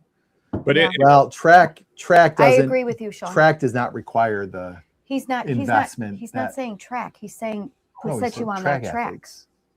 Didn't you say put you on that track? No, he said Africa has. Well, I was referring. I'm sorry. I'm sorry. But anyway, I get your point. I just think this country is incredibly fortunate to have a lot of wealth in it, and like those corporations and those private donors have to pour the money into the U.S. Olympic Committee for those people to have the facilities to develop their skill, their training, and all that stuff. That's what I mean. Yeah. We'll let Myron go. Myron, you got any thoughts on this? Well, yeah, I kind of hate that shut up and dribble statement that comes from a lot of people. The reason why it gets under my skin is because, like, we are all individuals with our own individual thoughts and own individual opinions. And just because I do one thing doesn't mean that you need to necessarily put me in a box. Okay. So because a guy is a plumber doesn't mean that he can't go out and be an excellent politician. Not talking about Mark Wayne Mullen. So that's a whole different story. But, he just looked like you can have great ideas. Just because you dribble a ball or you act on the screen doesn't mean that you don't have great ideas. And that's basically all I'm saying. People with money make the calls, Myron. What's up, Wade? So, you know, I hate putting people in a box, and everybody has an opinion. Like when it comes to bourbon, people have an opinion. When it comes to politics, just because you don't like my opinion doesn't necessarily mean I need to shut up. That's my thoughts on it. Sure. Now, you can make the argument that, hey, you're in the Olympics and maybe that's not the stage for it. But sometimes that's the only stage you have, because not all of these Olympic athletes, when they leave the Olympics, they go back to a normal life. Like you never hear from them again. So like this is their only time to say whatever they have on their mind. So that's my only That's my only issue when it comes to the, the shut up and dribble or just get on the stage and act, argument. Myron, can I ask you a question? I just thought of it, and if I don't ask now, I'll forget, and plus we'll get past the point. I have a question to the group on this, actually, because this happens on both sides. It's not like this is just happening on the left. When someone voices their political opinion on a stage like that, do you feel like that is doing any good and oh my God, moving the conversation forward, or actually changing rhetoric or changing policies, or do you think it does anything in the political landscape positive? The fact of the matter is people are just, I'm going to go first because I haven't had a chance yet. And I've been very good at not interrupting tonight. Thank you. The fact of the matter is it's like people who post on Facebook. You are never going to change anybody's mind. Whatever these Hollywood actors are saying, they're saying, thinking that they're having some sort of influence on the multitudes, and they're really not, because people are going to believe what they believe, and it's just going to incite more hate and divisiveness between friends, between colleagues, between people that you care about. And to be quite honest, posting like on Facebook, your politics on Facebook only serves to incite losing I don't do friends. it anymore. There's really no benefit to it unless you are intentionally looking to fight and drop some people out of your life. Yeah. So no, I don't think it makes a hill of difference. I agree. I immediately discount it. Like if Javier Bardem says free Palestine and I don't want to go to war, I don't care what he has to say just as much as James Woods, who is a kind of more right-leaning and will call out like the lefty politicians. I don't care what he says either, because he's James Woods. Like, just like, I don't know. It's okay. I feel, Myron, I totally hear you when you say the shut up and dribble is very dismissive. It is. Sure. And I say all the time, like, just shut up and entertain me. That is, I say it all the time. And I understand that is a dismissive thing to say. But I just feel like, well, I'm explaining why I say that and why I don't necessarily agree that it's just, you shouldn't say it. Because I feel like the people that I'm saying that about, particularly people in Hollywood, like I said, I give a little more leeway to like the Olympic athletes and whatever, because I don't think they're as media savvy. But these people in Hollywood, they live in a bubble. They cannot relate to us. They do not relate to us. They don't give a shit about us unless we're paying tickets to their movies. Like, and I just feel like, don't sit here and try to get me, like, don't chime in with a slogan like free Palestine or no war and act like we're the same. Like, you are not the same as me. You live in a bubble. And I said this to Sean when we were backstage. It's real. I don't give you any credit because you think you said some brave thing in front of a studio or in front of a theater filled with people who think exactly like you because they all live in the same bubble you do. Like, I don't give them any credit. I don't think they're doing anything brave or stunning or amazing. Like, I think they just heard this at a party, so they're saying it. And they're saying it because everybody in the room agrees with them and they know they're going to get a lot of applause. And I could just real quick on that. I mean, that's one thing that frustrates me probably the most about our current politics is this tribalism or whatever you want to call it. Just you get into your group, your zeitgeist, your ecosystem, and then they never get out. Whether you be a far right Trumper or you be a far left purple haired libertarian white woman that thinks they're saving the world, either one of these extremes, like they can't get out of this bubble, and so they don't take in new information. They're just like shutting out the world, and so they don't learn anything. And so and that's why I said what I said earlier is that prove to me that what you're saying is valuable. Like, okay, so free Palestine. Do you know anything about it? Yeah. Have you done any research at all? Do you know how many people died? Do you know what attacks has come from Gaza? Do you know anything about the situation at all? Like, prove to me that you actually know what you're talking about, then I'll listen. And I think Hollywood is the worst of that bubble. It is the worst example of that bubble because they all just, pardon my expression, but suck each other off and like you know what I mean? It's the worst example of that bubble. And like Nerdrotic says it, I watch Nerdrotic a lot, and it's something that just rings so true to me. He just talks about them being professional pretenders. That's all they do. That's all that they're like. That's what they're meant for, and that's fine. They entertain me, and that's fine. But as far as in the real world, they just strike me as empty vessels. Like I don't take anything they say seriously. Okay, Rick wants to say something, and then I have a point that I'd like to make. I cut Myron off, so I don't know if he was actually done. But okay, yeah, and I was addressing what Myron said. So let's go, Myron, Rick, Marianne. All right. So I was going to finish up by saying I feel like most political pundits and commentators are actors anyway. So if you want to go with the shut up and entertain me, most of those guys are they're entertainers. They're really not news reporters. They don't really report on the truth. We know that. And you can see, like, if I tune into Fox or if I tune into MSNBC or if I tune into CNN, everybody's got their bias. And like they are going to report it from their point of view. That's why Heggs has said the other day that he can't wait until I forgot the guy's name takes over CNN when he was doing so it's like as long as you work for this type of person, then I know this is how your views will be. I mean, we all know Rupert Murdoch, he's not gonna he's a rich guy. He tends to be on the right. He's not gonna really have too many left-leaning people on his stations. Like Jessica Tarlov, she is the exception and not the rule. She is, and she gets battered, man. She gets battered by that panel. Holy smokes!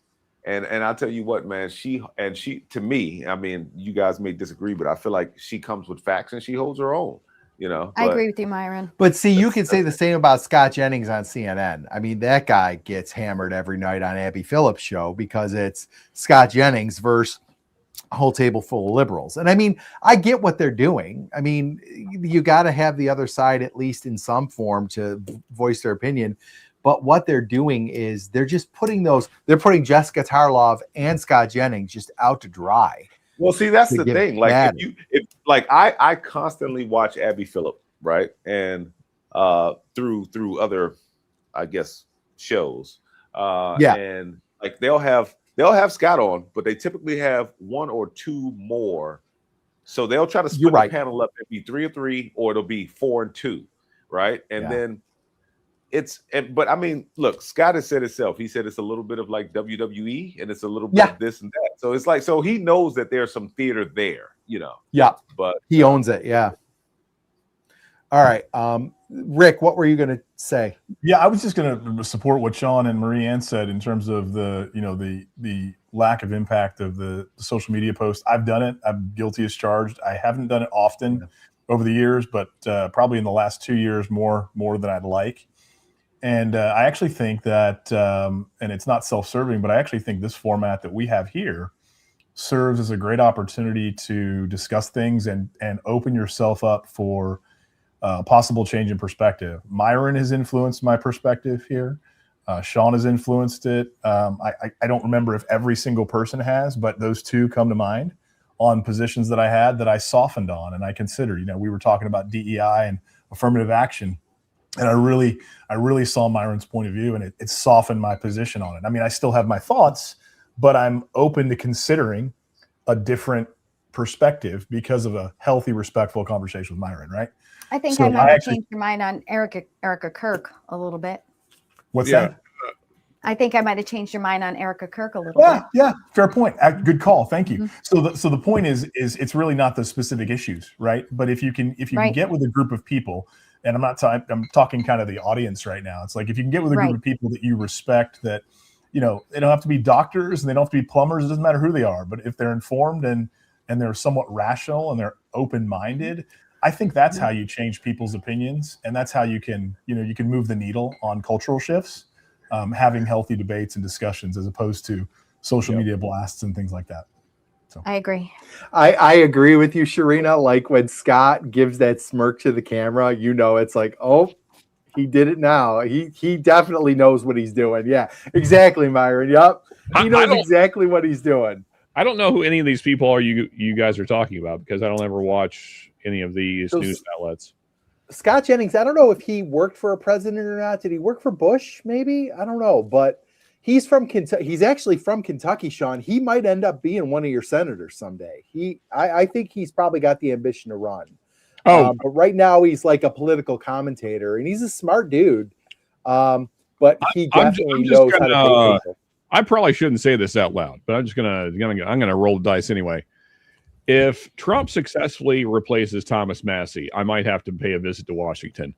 Come here. So I want to chime in. You chime in, and because the guy that he is pushing, just no. Oh my God, that was the one you sent us the rally, and like there was nobody there, right? Like you sent us the podcast. I don't even care about how popular he is. I don't care about any of that. What I'm talking about is his politics, who he is as a person, and who Thomas Massey is as a person. Thomas Massey is one of the few people of the Republican Party that stood up and said, hey, we need to put these Epstein files out there.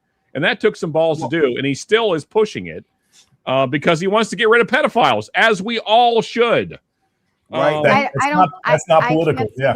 Yeah. Anybody on either side of the aisle wants to get rid of pedophiles. It drives me crazy. It drives me crazy that Republicans, Trump, I guess specifically, that is like, well, screw Thomas Massey. We need to get him out or whatever. We need to get this guy in. And it's like, but at the same time, they call Democrats a cult because Democrats, anybody who deviates from the message, they demonize it. It's like, you're doing the same damn thing. And freaking Ron Paul got pilloried the other day, or Rand Paul, sorry, for questioning Mark Wayne Mullen about some things that, Mark Wayne Mullen made some inflammatory statements about Rand Paul. So Rand Paul takes the opportunity. Now, I think it was probably more ego driven that Rand Paul did that, but fine, whatever. He can ask the questions, but he gets pilloried because, well, how dare you question a Republican nominee? And it's like, dude, like, are Republicans better than Democrats, or aren't you? And if you're not, then stop pretending you are. Like, you know what I mean? I think that's bad framing to start with, Brian. I don't think, as I said earlier, prove to me that you have good ideas, that you're a good person. I'll listen to you. I don't care what side you're on. I think we need to stop even framing things that way. With like that, one side's good and one side's bad. That's not, no. Yeah, I agree. I'm just saying, but Republicans will say, well, Democrats are cults because anybody who questions them or deviates, they will ostracize. And then at the same time, there's two examples this week of Republicans doing the exact same thing. So like either they're a cult and you're a cult, or neither one are a cult. Like, you know what I mean? You can't have it both ways. Sure. Or they both are. Right, exactly. Go ahead, Marianne. I'm sorry. You've been very patient. It's okay. Okay. So the original question was talking about, should these people represent our country? Should actors and actresses use that platform? Yeah. And my answer is absolutely not. And here's what I'm going to equate it to. You and I are teachers. Yeah. There's a time and a place for everything that you can and cannot say. Yeah. Right? Are we allowed to go into our classroom and offer our opinion to our students? Wait. It's different, but okay. We are not allowed to. We are not allowed to talk about politics in our classroom. We would be put on administration. But I'm telling you, it's not really okay. Yeah. I'm telling you from my perspective in my building, it is not okay. It is not allowed. You are not allowed to offer your opinion to your students. We're public employees, though. Correct. And I'm sorry. I'm just clarifying. I mean, it's true. We are public employees, so it's a little bit different. I think that there is a time and a place for when you should utilize your platform. And I don't think the Oscars is the place to do that. I don't think the Olympics is the place to do that, especially when you're representing your country. Yeah. When you're representing your country and you are going to play for the United States of America, say nothing rather than say anything.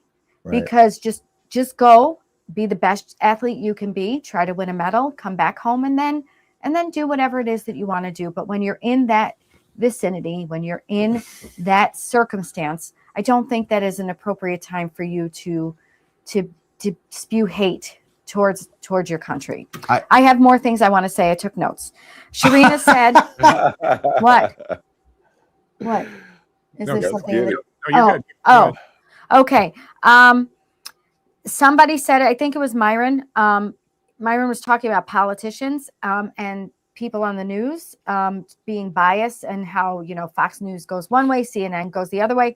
Politicians are just talking to the highest bidder. Let's be for real here. I mean, that's all they really care about. Yeah, it's who's paying the most money to make them talk, and then that's who they're going to speak to, so long as they can keep their candidacy going. Sharina said she didn't watch the Oscars. We didn't either. We used to have a party. Oops, I lost my headphone.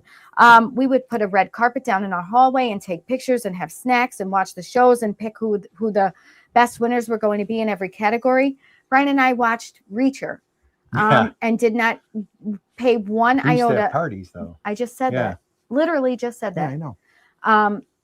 We didn't pay one attention to it, nor did it come across my algorithm on TikTok. That's how little I care about it now. Yeah. So a person like me, I'm not paying attention to anything that they're saying. And to your point again, Sean, no, it's not changing my mind one way or the other, because I'm going to believe what I believe, and I really they don't influence me in that way. There was a comment made about Trump, but I think I'll just skip past that. And then all I can think about is in the last couple of elections in general. Is this really the best candidates that our country has had to offer? Like in general, like these are the best two people that they've put forward. It depends on what you mean by that. Yeah. Well, the best for us. Like I'm sure they're the best for somebody, Sean. But I'm talking about the best for like us as citizens, and I don't think. See, the question is if you're still buying into this delusion that these people are actually voted on by the people, and that the best candidate from each party that's voted on by that party is actually getting to run for the presidency. If you believe in that, then that reframes the question quite differently. So if that's what you're asking, then no.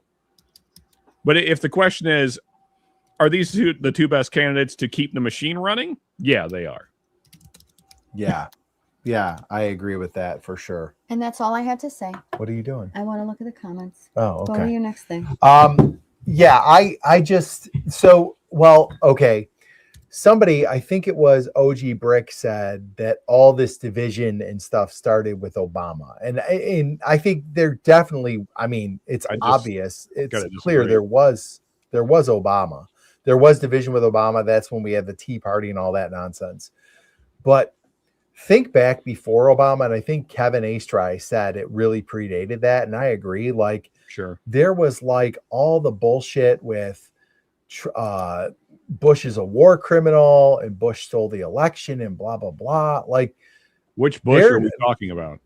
Bush 2. I think the real which one, but the real gross division that like really, I think it started with Bush, and then it has just escalated since then. And I think social media has totally just fueled it to a spectacular degree. And it's like social media is a cancer as far as dividing people. Social media is people divided. Social media is a cancer, but we have never been, maybe this is the wrong word, but we have never been a harmonious organization. Because when you look at America, people always look at America like a corporation. We don't really look at it. Yeah. Yes, it's a country, but we look at it like a corporation. So it's a well-oiled machine. It's a business. It runs as a business. Capitalism rules. But we have never been in harmony. Like, even when you go back to the days of our founding fathers, like they had some rough. They had some rough elections. Like, when you look at the stuff, when you go back and look at the stuff that they said about each other. So like, we've never been holding hands, singing Kumbaya and telling our people to go vote for somebody else. You make that, you demonize the other person on the other side of the aisle. I mean, wasn't it Jefferson that like literally shot a guy in a duel because they disagreed over politics? No, that was Aaron Burr. Shot Alexander Hamilton, but come on, didn't you see Hamilton? It's funny that Myron brought this up, and then you bring up Jefferson. I just taught my kids about this. The election of 1800, Jefferson versus Adams, two guys who were very close friends until they weren't. Mm-hmm. And they call that one of the dirtiest elections of all time because of just the way they went after each other in the media. Like Jefferson had friends who were newspaper editors and just had them print the most awful things about Adams, and Adams did the same about Jefferson. And it was a pretty nasty election. So yeah, you're right. I mean, Myron, it's our history ever since there's been political parties, which was pretty much right after George Washington left office and told America not to form political parties. They were like, all right, F it, let's form political parties. And since then, it's been nasty and divided. But I just feel like, and Rick, I know you agreed with this, like social media, and chime in on this, like social media has magnified the division so much because you can stay in a bubble. Yeah. You can stay in a bubble and just hear from people who agree with you. And it just convinces you that the other side isn't just different from you, but they are wrong. And also the biggest issue is that people are very comfortable behind a keyboard. Yes. They don't have, it's 100%. when you don't have to face someone and look at them in the eye and say, I think you're dead wrong. I think you're stupid for your beliefs. I think whatever it is that they type on the computer, all these awful vitriol, like hate spewing things that people say to each other when they're behind the comfort of a keyboard, they won't say to your face. And that has exacerbated the problem exponentially. Yeah, you know, absolutely. And I agree with that. I mean, like just across the board, who can count the number of times you've seen on Facebook? Because that is the worst place for this, or Twitter, possibly. Mm-hmm. If you agree with whatever politician, unfriend me, or if you agree with this statement, you are evil, or you are not human, or what fill in the blank. Like keyboard warriors. What are we doing? Like we gotta stop. I want to ask a question. So everybody's touched on it. It's come up like 2 or 3 times tonight, but we haven't drilled into it. We don't need to go deep on it. But I want to ask a question of everybody on the panel. So I think there are categories of topics that have nothing to do with politics. And one that Sean brought up earlier is pedophilia, right? Yeah. Like I can stand next to the purple hair, septum pierced, excited liberal, and I hope arm in arm we can say we don't want people touching kids, right?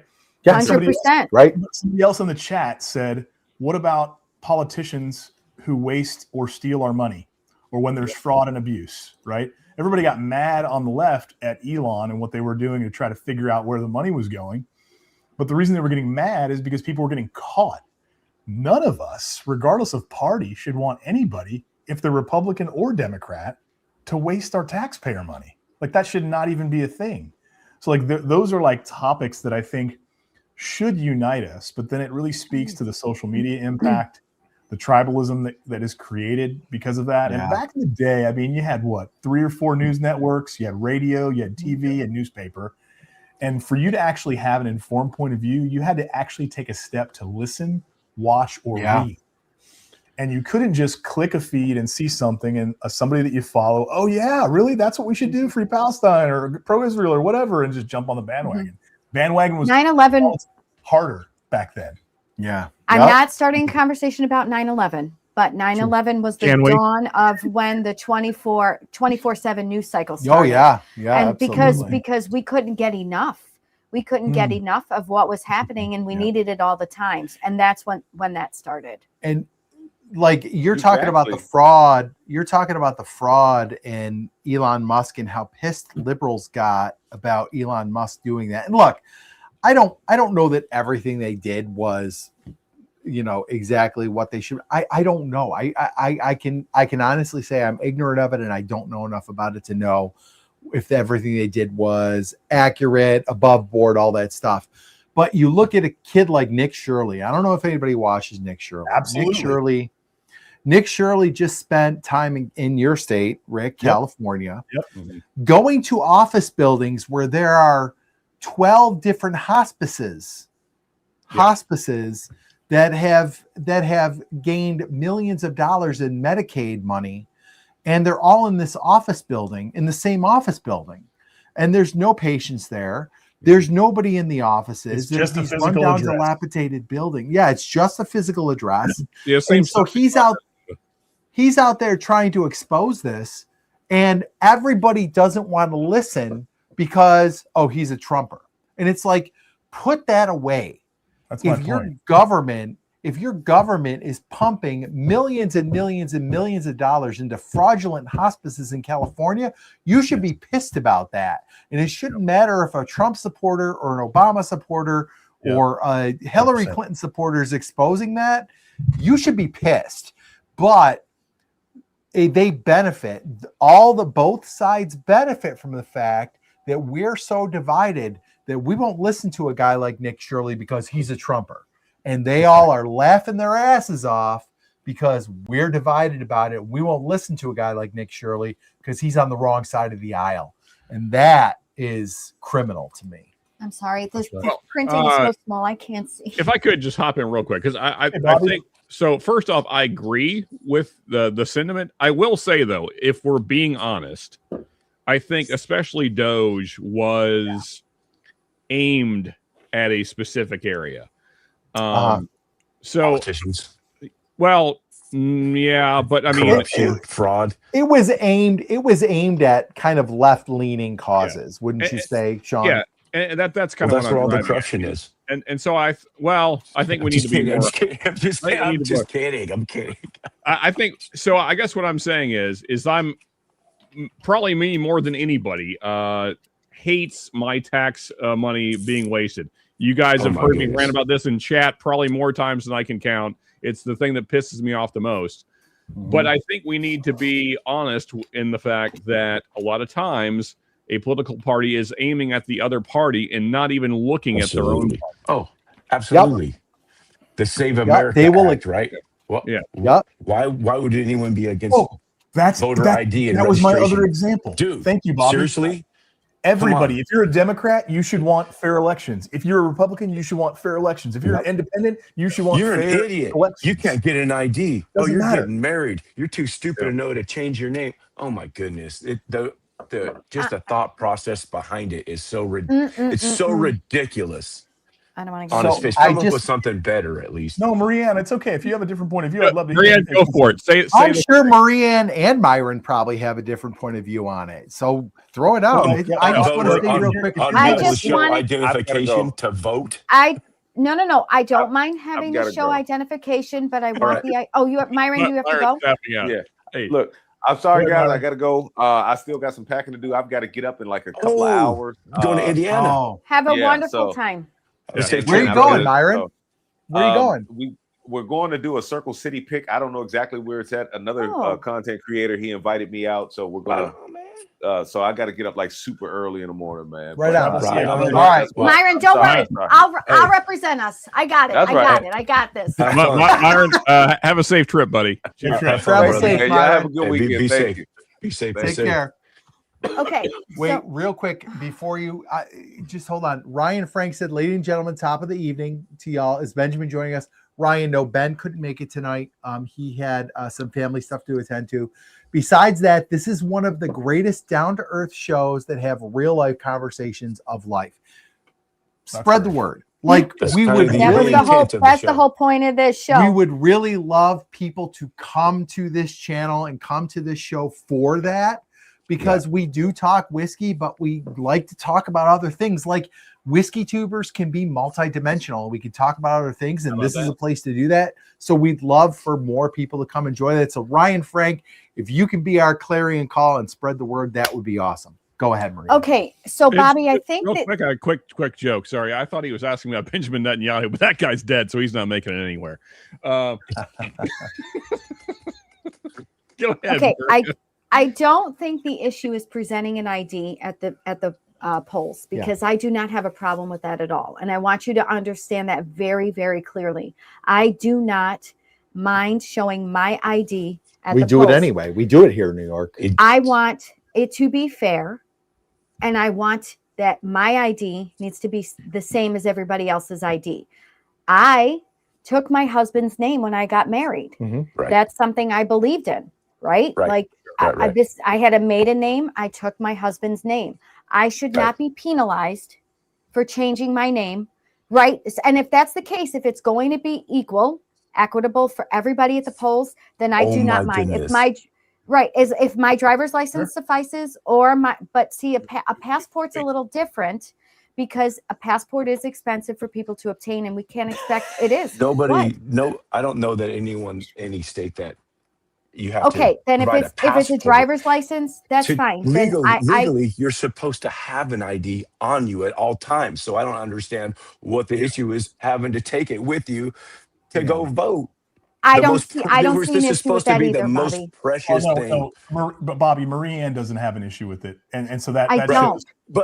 I just want it to be an equal show of ID. Like if I have to bring something extra because I changed my name, that's not fair. But it really is. No, you shouldn't have to. You shouldn't have to. You don't have to. You should have your one ID. Yes. And this is absolutely. I think where people are losing there's some misinformation. I hate this fucking word. There is some misinformation out there because they're not talking. You mean about lying? The ID, right? The ID that you show to vote, you're already registered to vote. Yeah. So you would just need your driver's license or whatever. The SAVE Act would change the procedure to register to vote. Okay, so that's really what it is. So what does that require you to get? If you have changed your name, so if your birth certificate or whatever you would use to register to vote is different, like, did we have to show you had to bring a birth certificate for Braden to get his license, right? I did. Okay.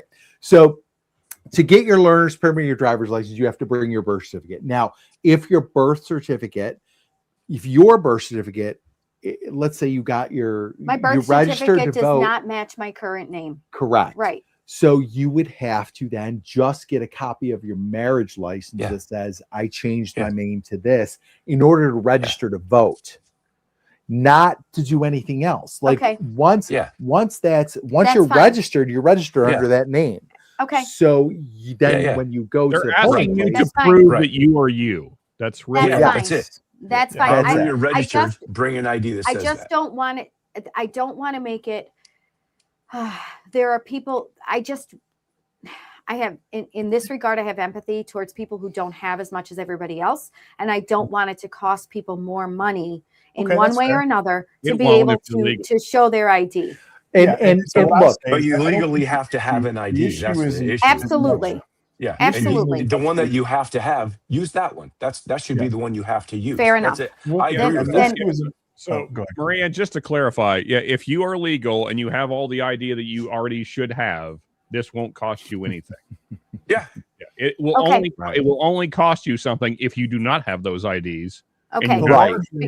Or if you need to get a copy of a marriage license or a birth certificate, then you'd have to pay the $10-15 to your county or whatever. If you're an American citizen, it is your right to vote, and I don't want to take that right away from anybody. If you are an American citizen, hear what I'm saying, because you know where I lean.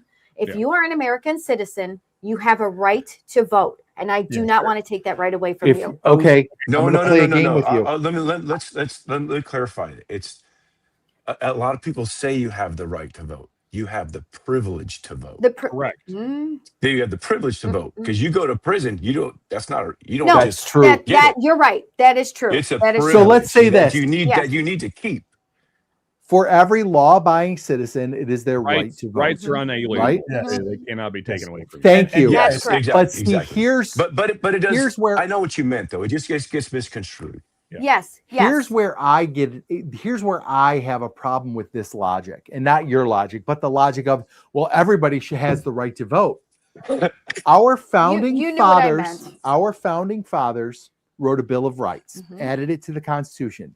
The second most important thing that they put on that list of rights is the right to bear arms. Correct. And I wish that people, like, I will defend the right to vote as strongly as I defend the right to own a firearm, to carry a gun. Brian. And I wish the left would defend that right as much as they defend every other right. Okay. You can't pick they're inalienable. You can't pick and choose which ones are more important. All of them are inalienable. And by the way, the right to vote for women and African Americans it wasn't even in the original Bill of Rights. No. So like, I only got my right to vote 100 years ago. right. And I'm not saying that means it's less important. I'm saying they're all important. I do. The Second Amendment was pretty important to our founding fathers. Guess what? I'm a left so many jokes in female, here. and I still agree with that sentiment. I agree that you have the right to bear arms. I just don't legally and rightfully. I have a serious problem with picking and choosing which rights we decide to defend. They are all inalienable. Yeah. I have a question to the group because I think this gets lost in translation a lot in the modern times. Who fought for women's right to vote? Who fought for black men and women's right to vote? Who did that?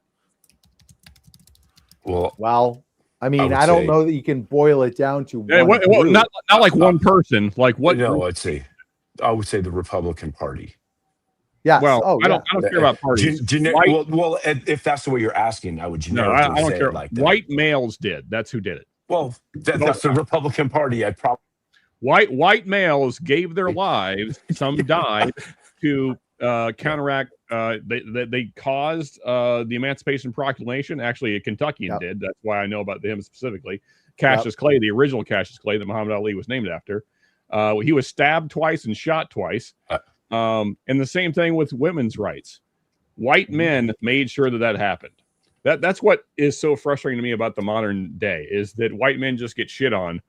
We're the reason that you have the things you have. Other good white men made sure that you did.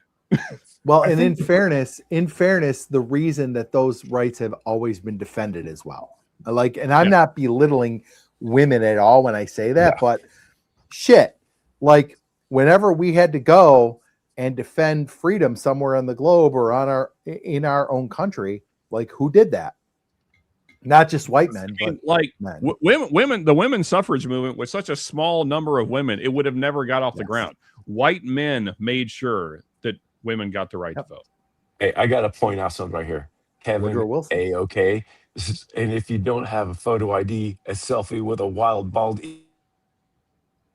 Well, The earbud cut. Something cut out. I mean, I hate the demonization of the white male in America these days. It really annoys me. I agree with that. I agree. Yeah, with you, Sean. I have a serious issue. And look, it goes both ways because people on the right play this game too. If it's a right, it's a right. And we shouldn't pick and choose which ones are more important. Sure. If they're all inalienable, that means the government needs to keep their hands off of them. And one of the most important things, there's a law, should modify it. Right. Well, and I teach my kids this all the time. We just did the Bill of Rights a few weeks back, and I ask them. I say, okay, so we have the Bill of Rights, the first 10 amendments of the Constitution, and we go through them. And I was like, so where did these rights come from? Calm down with that. With no sovereign citizens there, Josh.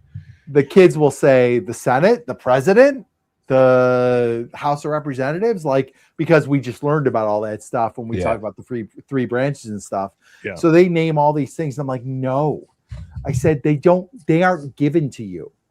Nobody gives them to you. And it's funny, you watch the light bulbs go off because I say to them, so let me ask you this. As soon as you accept that those rights are given to you, what can happen? And boom, they all figure out, they're like, oh, they can be taken away. I'm like, exactly. Okay. So those are not given to you. The Bill of Rights is there not to tell you the rights you have.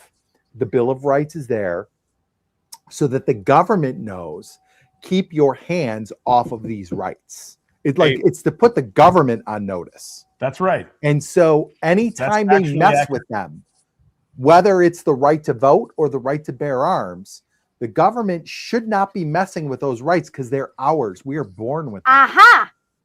What? So then, yeah. This is a rhetorical question. Should the government be asking for ID when we go vote? If they shouldn't be asking for ID when we go to purchase a gun? Yes, because they ask for ID and make us wait to buy a firearm. But that's what I'm saying. If you're saying it's a right and you don't get out of your guns. Voting is not a right. We already established it's a privilege, not a right. Yeah, no, and you have to maintain voting is not a right. Felons can't vote. I understand. Felons can't own firearms. I'm just saying we can't pick and choose. Yes. And again, you know where I stand. I already talked about it, but what I'm saying is what's good for the goose has to be good for the gander, and it should be equal across. Well, but that means Brianne, making sure that there's integrity in the process in whatever the right is, that is part of that, right? So like if I live in France and I got over and I'm visiting from France, and then I'm like, ooh, there's an election. Hey, I'm gonna vote. Let's vote. Let's go vote. You guys want to go vote? Right. Yeah. And I'm from Somalia.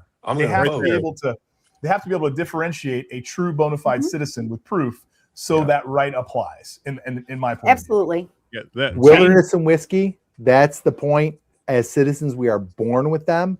Like that's what I'm I try to teach this to my students, and when I teach this to them, it's like the first time they've ever heard this, which is very disheartening to me. But at least somebody's telling them, like, these are rights you're born with, and they can't be taken away. You know that's not true. You know your colleagues are teaching. No. I know. There's retention is but very kids don't low. retain it, That's and correct. so the more they can hear it, the better. Yeah. And you feel like people, like we are teaching these kids to be active citizens someday, and they need to know, like, you have these rights. They're not given to you. I think what's more, I'm going to sidetrack for just a moment. I think what's more disheartening is the fact that there's no retention anymore from one year to the next, because everybody's working so hard to teach these kids things, and then when they come to you, it's like we didn't learn diddly squat. Oh yeah. Hey, Marianne, because I know you're pushing on this vote to right thing. Hey, are you aware that when women were first polled during the women's suffrage time, that most women actually voted against the right to vote? No. I didn't know that. Interesting. Really? Yeah. That's actually, so you can have a variety of views. I agree. I would be voting right with them. But just kidding. Just kidding. I'm kidding. But so actually, it was the business leaders of the time that realized that they needed more of a workforce after World War II. Yeah. Actually, so they enlisted the help of the women. Yeah, and so they knew that if they could get women into the voting class, that they would change laws and allow them to get out of the house, and that they would be happier then, and then create a larger workforce. Interesting. Oh yeah. So do you see this? OG Brick said, just because you're standing in line doesn't qualify you. Right. He's talking about voting. Yes. Yeah. Like there needs to be some sort of verification that you're a citizen. I said it 15 times. I'm not going to keep defending myself. I said it. I do not disagree that you need to show ID. How many times did I say this? Go back and replay the tape. No. I just said that my ID needs to be the same as everybody else's. That's it. But what I'm saying is, like, the same goes for buying a firearm. Yes. Like, you have to prove you're a citizen. I think it shouldn't be up to the states. I think it should just be like the same across every state. Like it's actually not even that. It's county by county, because it's crazy. We live in Chautauqua County, and it was a different process to get my concealed carry that it wasn't Erie. Which state you can carry your gun to is absolutely absurd. I think it should just be open carry. Yeah. No, I just think. Well, welcome to America. We're already doing it over here. Okay, there you've got a liberal saying that it should be the rule of law that it goes across all 50 states. Okay, so there you go. Marianne, you're an actual liberal, like a common sense liberal. You're not what's going on today. These people are whackety whack. You're an actual person that, like a JFK. I probably would have voted for him. You know what I'm saying? It's just gone so far crazy both ways. Sideways. On the it's gone spectrum. sideways. I It's understand. insane. I think my empathy is just a little different than others, and that's where I lean a little differently. It's just I have a little bit more empathy. But that might be that. Don't take this wrong. But I don't think that's political. That could be gender. It could be gender. It could be. It very well could be. It could be because I'm a mother, right? I have two children. Get up, walk it off. That's how I was brought up. Walk it off. off. Whatever it is, you know. Well, Marianne, all I would say to that is that empathy misplaced can be very dangerous. Yeah, true.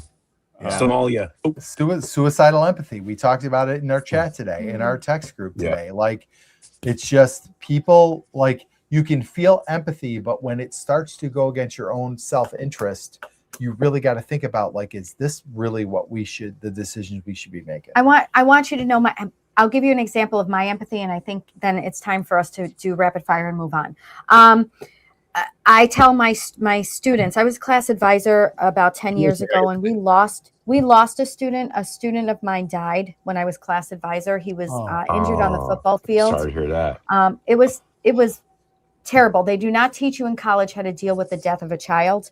And so I had to walk through those kids and teach them how to get through grief. And a lot of them, I teach in a very rural, limited district. This set the kids back so far. And one of the things that I always told them is rise above. You are better than your circumstances.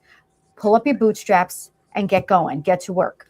I have empathy for these kids. I feel for them. I understand where they're coming from. A lot of them are coming from places that I really shouldn't get to on camera. But these kids are, and they can rise above. They're better than their circumstances. So I want you to know that I do believe in hard work, pulling up your bootstraps and making something better than where you came from. So my empathy isn't to somebody's detriment. Ryan Frank, if you want to explain, I don't think you were too harsh on what you said about the Bill of Rights, but explain. I didn't skip over it intentionally, so no. I have a question, or wait a minute, where is it?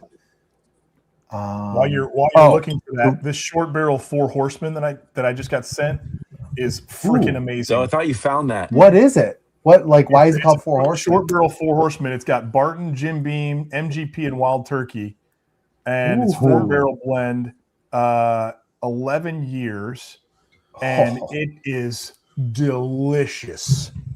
Who sent that to you? Did Short Barrel send it to you? Short Barrel. It's like every quarter you get a little drop. Okay. Oh, like a club thing. Yeah. I thought you found that in your couch cushion or something. I didn't find this one, Bobby. Fucker. So William Hall is 100% right. The way the Constitution is written is in favor of the states. You're absolutely correct. 10th Amendment says anything the Constitution is silent on goes to the states, which is why I have a real issue with states having so much leeway in limiting firearm ownership. Yeah, on the Second Amendment is pretty clear. Second Amendment is pretty clear. The state shouldn't be able to mess with that. But the Constitution doesn't apply to some states. It applies to all states. Right. And right. Exactly. And like in New York, we've got some pretty restrictive, like I will be honest. It did not take me a lot to get my concealed carry. I took a class. I had to, submit the application. They do the background check. It took a month or so, and then it just showed up in the mail. Whatever. But there's a lot of other laws surrounding gun ownership, like magazine limits and things like that. I think the state should not be involved in. That's all. And the philosophy, and this is probably a good topic for another episode. We should dive down to the 2A rabbit hole. I would love to talk Second Amendment. Oh, Mike, sign me up. I'll be the Sean for that episode. I'm a changed woman on this one. Yeah, Marianne will get into it for sure. But one of the things that we have to shift with America is accountability, and because when you think about it, it's like if I die from coronary heart disease because I had In-N-Out and French fries every day of my life until I was 55. Mm-hmm.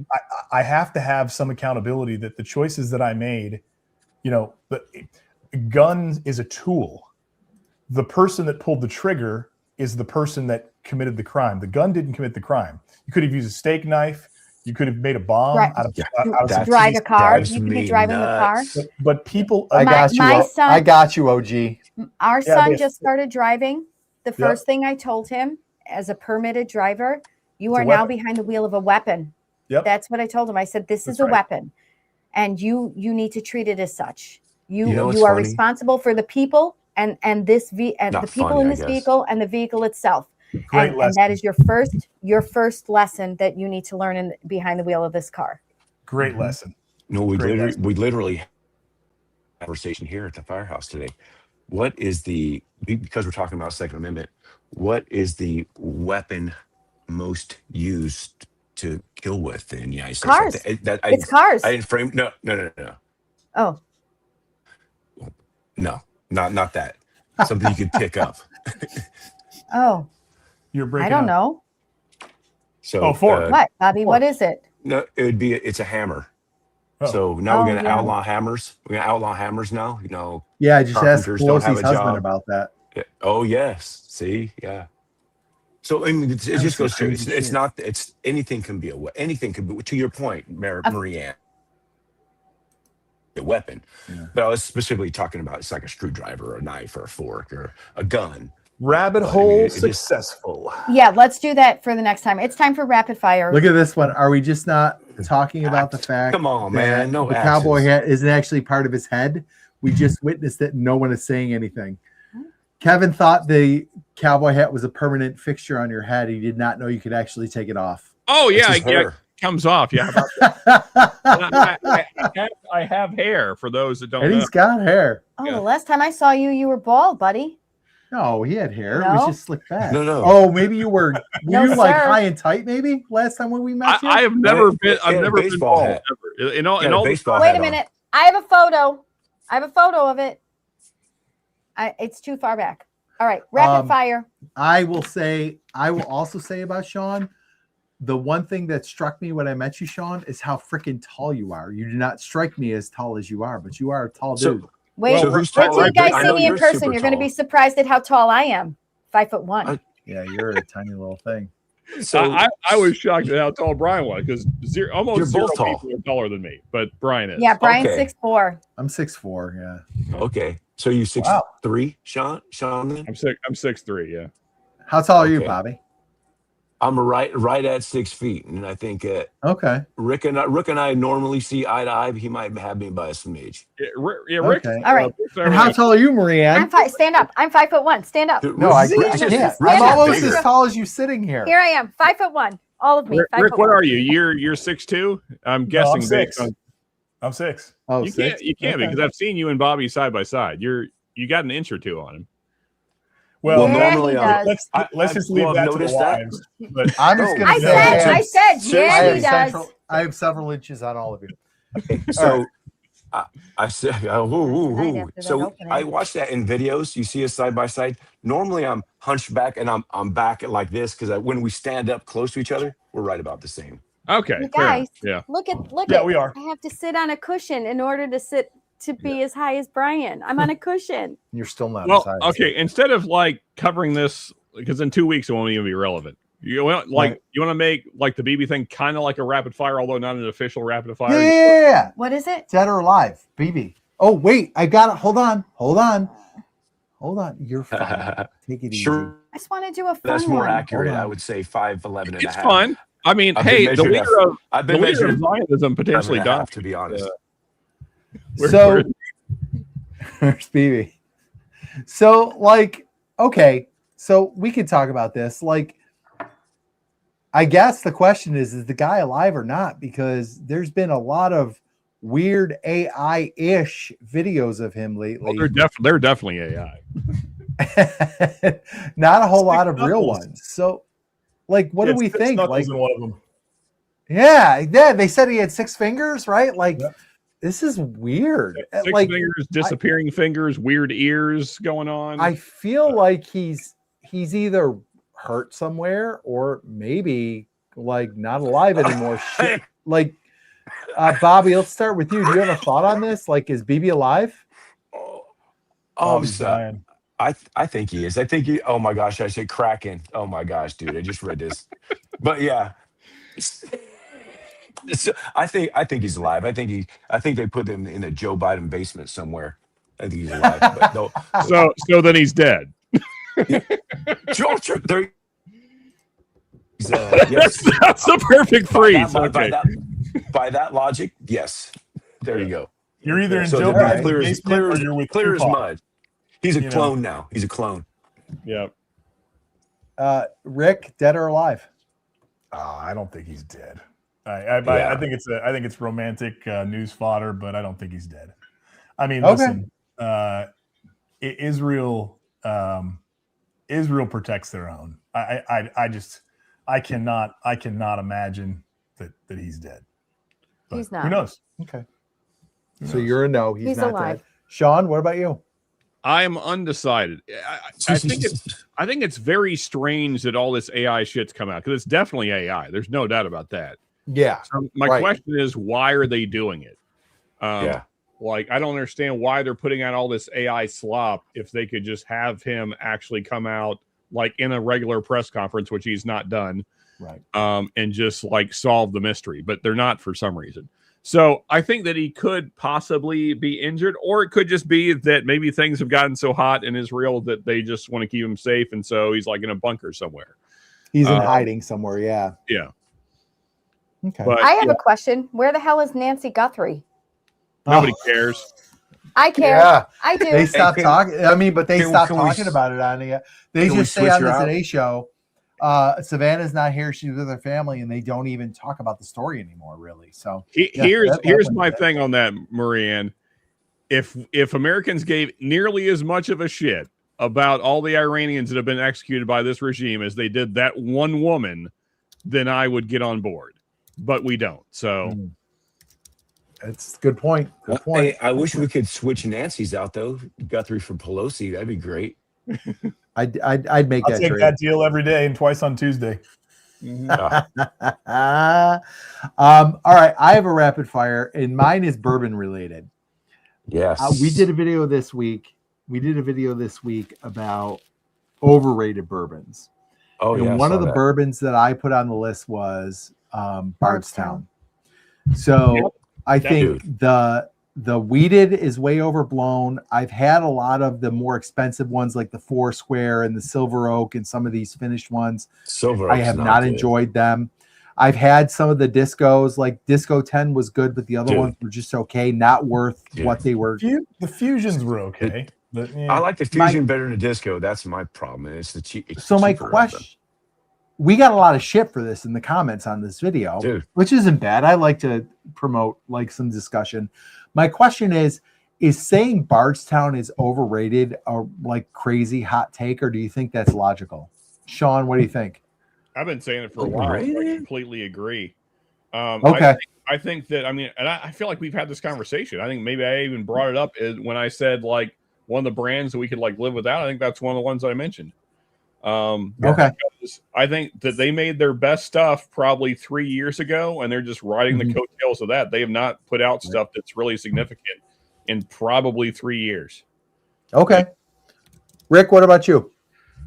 Are you asking me which one, or just on Bardstown specifically? No, like is Bardstown saying Bardstown overrating like a ridiculous hot take, or what do you think? It's probably a hot take, but it's an accurate take. I'm completely on board with you. I've had probably 2 really good bottles of Bardstown that I said, wow, this is tasty. One was a rye, and it was in the last 2 years. And I can't remember one of the other fusions, and maybe one of the specialty, but most of the Bardstown that I've had has been very average, and I was disappointed. Yeah, I would say. Yeah. You with that too, Bobby? Yeah, you know, I don't even when I hear Bardstown, all I think of how I got burned 3 times in a row with the disco series with 4, 5, and 6. I'm like, this is, but it's because I'm just going to say it. At that time when those came out, these are great. These are the best. I'm like, oh shit, I kind of like the same kind of stuff that they like. Our palates seem like they're kind of aligned. You go and get those, and like, this is dog water, dude. This is not good. Then you start thinking, well, if you're new into this, you start thinking, well, can I say that? Are people going to shit on me? Because you actually kind of care a little bit at that point because you're just starting out. Then you're like, yeah, this isn't good. Then all of a sudden, everyone else like, yeah, that's what I was saying. This is crap. This isn't any good. I'm like, dude, just say it's not good. Are you getting paid by these people? No. Right. Well, and so Sharina said it's logical because of the price. And that's like, and I think like people, a lot of the comments we got were like, well, Bardstown's good. And I said, and my point is, I never said it was bad. I don't think it's bad bourbon. It's fine. I just think it's overrated, price wise, and just the reputation it has doesn't live up to that. Well, it's like Garrison Brothers to me. Yes, Garrison Brothers is another one on our list. Yeah, but I will say that the higher end of Garrison Brothers, I think, is really good. Yep. Yeah, and so Tom, I agree with you on this. That's what gets it for me. The lower end Garrison Brothers is not good. And it's still Tom overpriced. says the high wheat is good, but it could be a little less. And that's like one of the things I mentioned in the video. Like when that came out, people were like, "Oh, this is going to contend with Weller 107." It does not. It's not even close. So like we got a lot of people questioning Bardstown specifically, and I'm like, is it really that crazy of a take to say it's overrated? And overrated doesn't mean bad. It just means it doesn't live up to the price and the hype. Right. Yeah. It doesn't mean it's not good. Yeah. But I kind of do the same thing with Jeffersons. Which is Jeffersons. Hey, what do you think about Jeffersons? That's like I don't think about Jeffersons. I don't think about Bardstown. The only one like Fusion, if it's just up there, I'm like, yeah, it's just kind of and there's so much sourced MGP that you can get cheaper and that's better than what Jefferson's is putting Jefferson's is just such a bullshit gimmick. Like, I have no time for it. Series. Rock it on a boat. Go rock this on a boat. I have no patience for it. It's funny the way you follow it up there, Brian, because I think that people that are like MGP whores are kind of the same people that are like Bardstown whores. And I think and to me, like the profiles of their stuff is somewhat similar. It's very light. It's very fruity. It's very soft. It's all of the things that make me sad about bourbon. Things that make you all sad. Yeah, I mean, like, I know that you guys are Penelope fans, so I won't shit on a lot, but I just don't you dare. I think it's very overrated as well. I think that they're asking too much for what it is. I think it's just okay MGP that they're finishing in some whatever the hell barrel these days. Leave that. You know what though, Sean? This like Penelope, this is 9 years old and it's 109 proof. Like this is like the sweet spot for MGP. Not all MGP is good. What is that? What's that? What was the price? 65. This is the Penelope 9 year. That's a good price for that. This was out a few years ago. So I actually okay. I mean recent releases. Somebody had this is one of, it's not the first, but it's one of the first bottles that they put out when MGP bought them. And it's fantastic. But like this for me, like if I find MGP 9 or 10 years, mid, 110s or so, like that's a sweet spot for me. I don't search out MGP, but if I find it at this level, I'll buy it. So Josh Fritz says to Balmorea, Laguna Madre, and Cowboy, very good. Here's my take on that. Agreed. I'll say Balmorea is when it starts to get that. It's Balmorea. I'm saying it's bad. It's Balmorea is like it's starting to be good, but they're trying to mask something that they messed up. There's something in there, but I will drink it. I will sip it. Laguna Madre, I love that, and the Cowboy is great. And I will also say their single barrels kick ass too. I really like a lot of their single barrels, but that's the problem with terrible. Anything below. That's the problem with a brand like Garrison or Bardstown or even Michter's. Like to get to the good stuff, it goes from like $40 or $50 to 120 like that. And even like Garrison starts in the 80s. Like that small batch is like $80 a bottle. Like, and that's the entry level. And then it goes way up into the hundreds. And like Bobby, I agree with you. The Cowboy is great, but it's $240. Great, but it's higher than giraffe balls. It's a lot of money. Yeah, I mean the Cowboy, in my opinion, and Rick kind of said the same. I think it's the best thing they make, but it's way too much. Yeah, it's probably $100 too much. Guadalupe is the number 2 for me. I mean, it's close number 1 to Cowboy, but we had some single barrel picks from Specs in Texas. Oh my gosh, that was like whoa! I mean, almost as good as Guadalupe and Cowboy. And what are those running? Those. What's the Guadalupe? Is that the port finish? Guadalupe is the one that tastes like a lot like toffee, right? Yes, that's it's really a toffee good. bomb. Yeah, I love that. So what are the single barrel picks? I don't see those. Single barrel pick that I have is 130.1 proof, and this was a Specs pick. It's great. And this one was, I wanted to say, like $99. Okay, yeah, I could get Yeah, behind they're that. not. And then the picks aren't- Guadalupe is a little bit Think more. about our picks Yeah. aren't super well Guadalupe is finished for 2 years in tawny port casks. priced. This one's a 107 proof. That is Guadalupe. Okay. right But there. everybody knows Hey, 107. so, is hold on to that, Rick. What's that?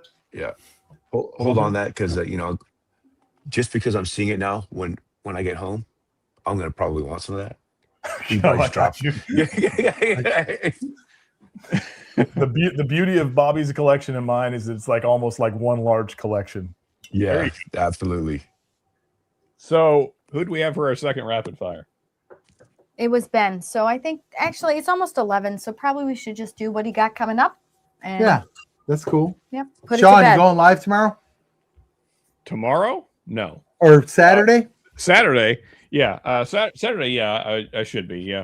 If everything All right. goes fine, yeah, we should be live. Any idea what you're talking about? Never. I don't know. Yeah, Okay. undecided currently. I don't think I want to talk about the war. I don't know. I don't know. Yeah, something. We'll figure it out.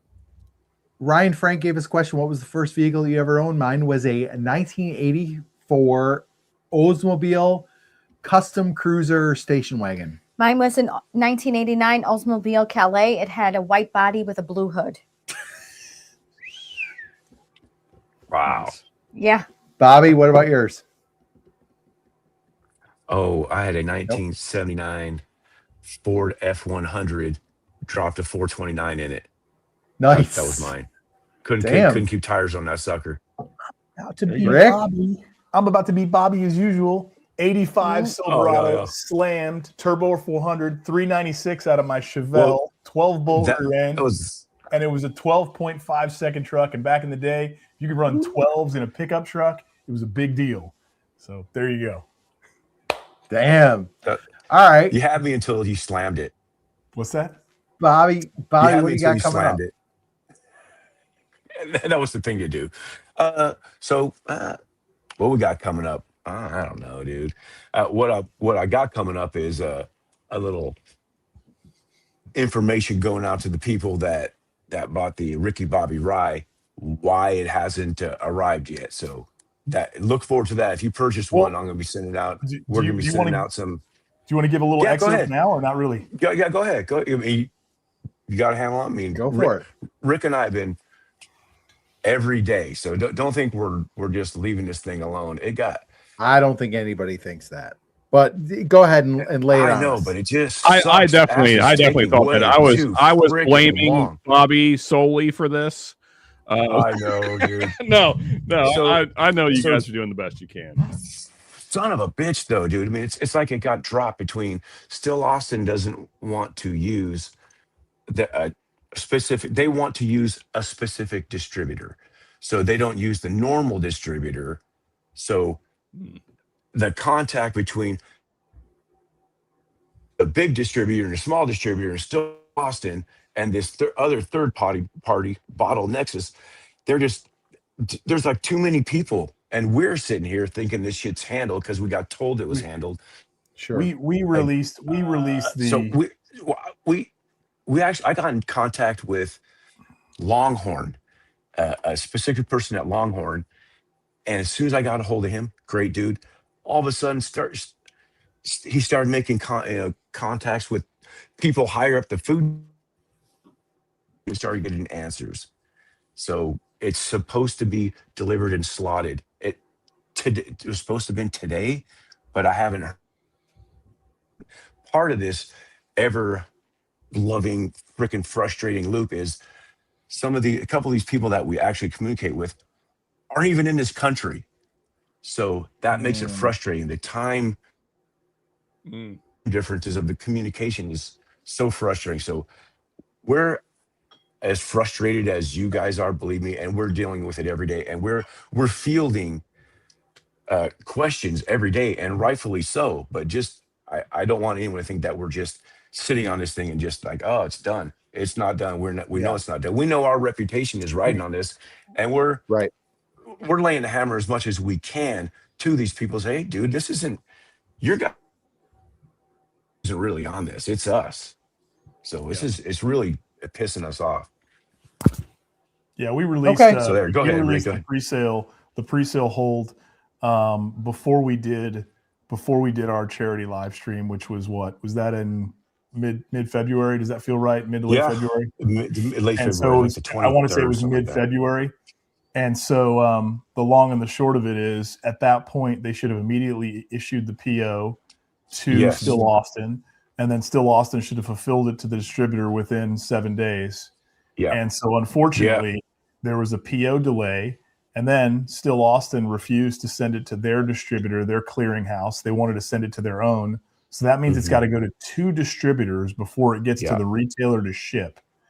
So, Bobby's knee deep in it. And we're going to get some answers. We're in the process. Thank everybody for their patience. And we got another pick line. But I'm like, I don't at this point. I don't even know if I want to do another pick with these people. I know it's not Still Austin. It'd be different there. Yeah. But this, it's just been frustrating all around. So Kevin wants you to message them. If you're not first, you're last. Hope this helps. We'll see. I don't know, maybe if you want to try that. I have a bit of a rapid fire that I had prepared. We don't even have to answer this live. We can answer it backstage if you're not even comfortable. Also, it's kind of more to the chat as well. I'm just curious because saw this on Steven Crowder. It was like a group thing. Okay. Who is the biggest threat to our country? MAGA supporters, far left liberals, theologically accurate Muslims, or you might want to call them Muslim extremists, or Zionists? Liberals. Oh my God. Okay. Could group 3 of those into one? Brian's bed is going to be very cold tonight.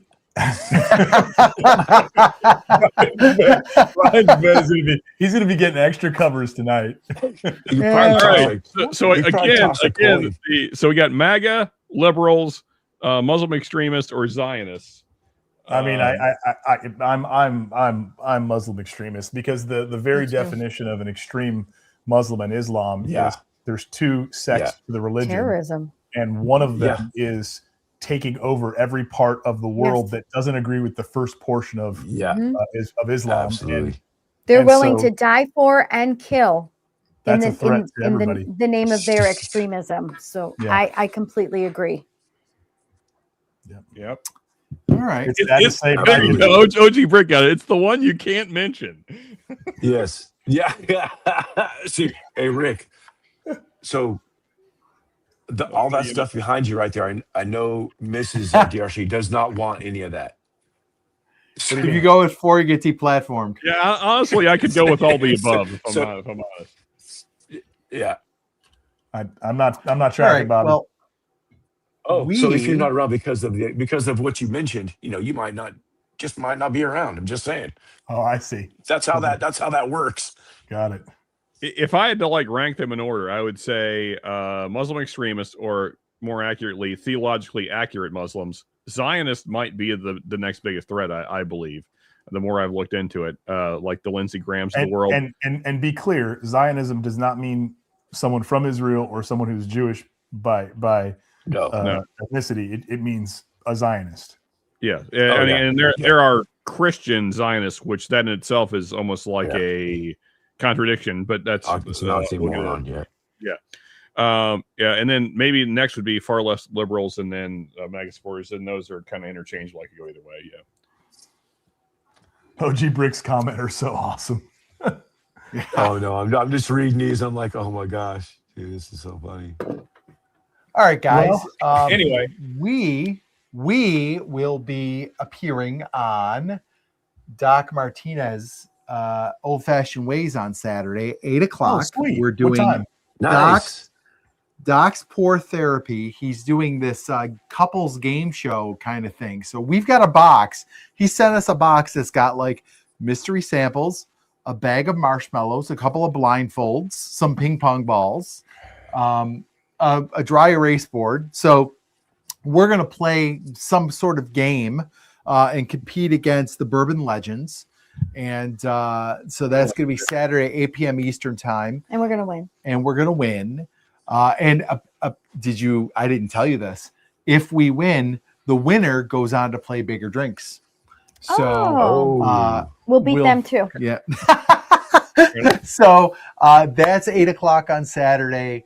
And next week, I don't know. Lauren's coming to film on Wednesday, so we have to get a lot done because we have vacations coming. We're gonna get. We are gonna be doing. Marianne and I are gonna be doing a review of this. I don't know if anybody's. I don't even know where it is now. Here it is. Just say it. The Silver Spring Sweet Rye. I don't know if anybody's had that. Never heard of it. This is really good. You got it back there? It's a of? really nice bottle. Never heard of it. We're gonna do a review of that. It's $36, man. This is like as Ben likes to say, a bargain banger. You like to make me do all the bad videos. Yeah, well, you'll like this one though. But that'll be Monday. I don't know what we'll do Wednesday, but a couple of videos coming out next week. And just as a reminder to everybody, Corbin Cash Pick drops tomorrow. Paid Patreon members. Yes. Bourbon School, Whiskey Wars, Bad X Bourbon, and Bourbon Note. Our Patreon members are going to have first crack at that. You're going to have 4 days to get it. You're going to get the email sent to you, the link sent to you. So be on the lookout for that. And it's all going through barrelshop.com. Thank you so much, Matt. And we'll just say, go and subscribe not only to this channel, The Whiskey Six, subscribe to Whiskey Wars, DRC Bar, Bad X Bourbon, Bourbon Note, Bourbon Drop, and Bourbon School if you're so inclined. We appreciate you all for sticking around this long. It is 11:06 and we got to teach kids in the morning, so we got to go. But thank you all for tuning in tonight. We appreciate you all. Have a great evening and cheers, everybody. Cheers. That's what she said.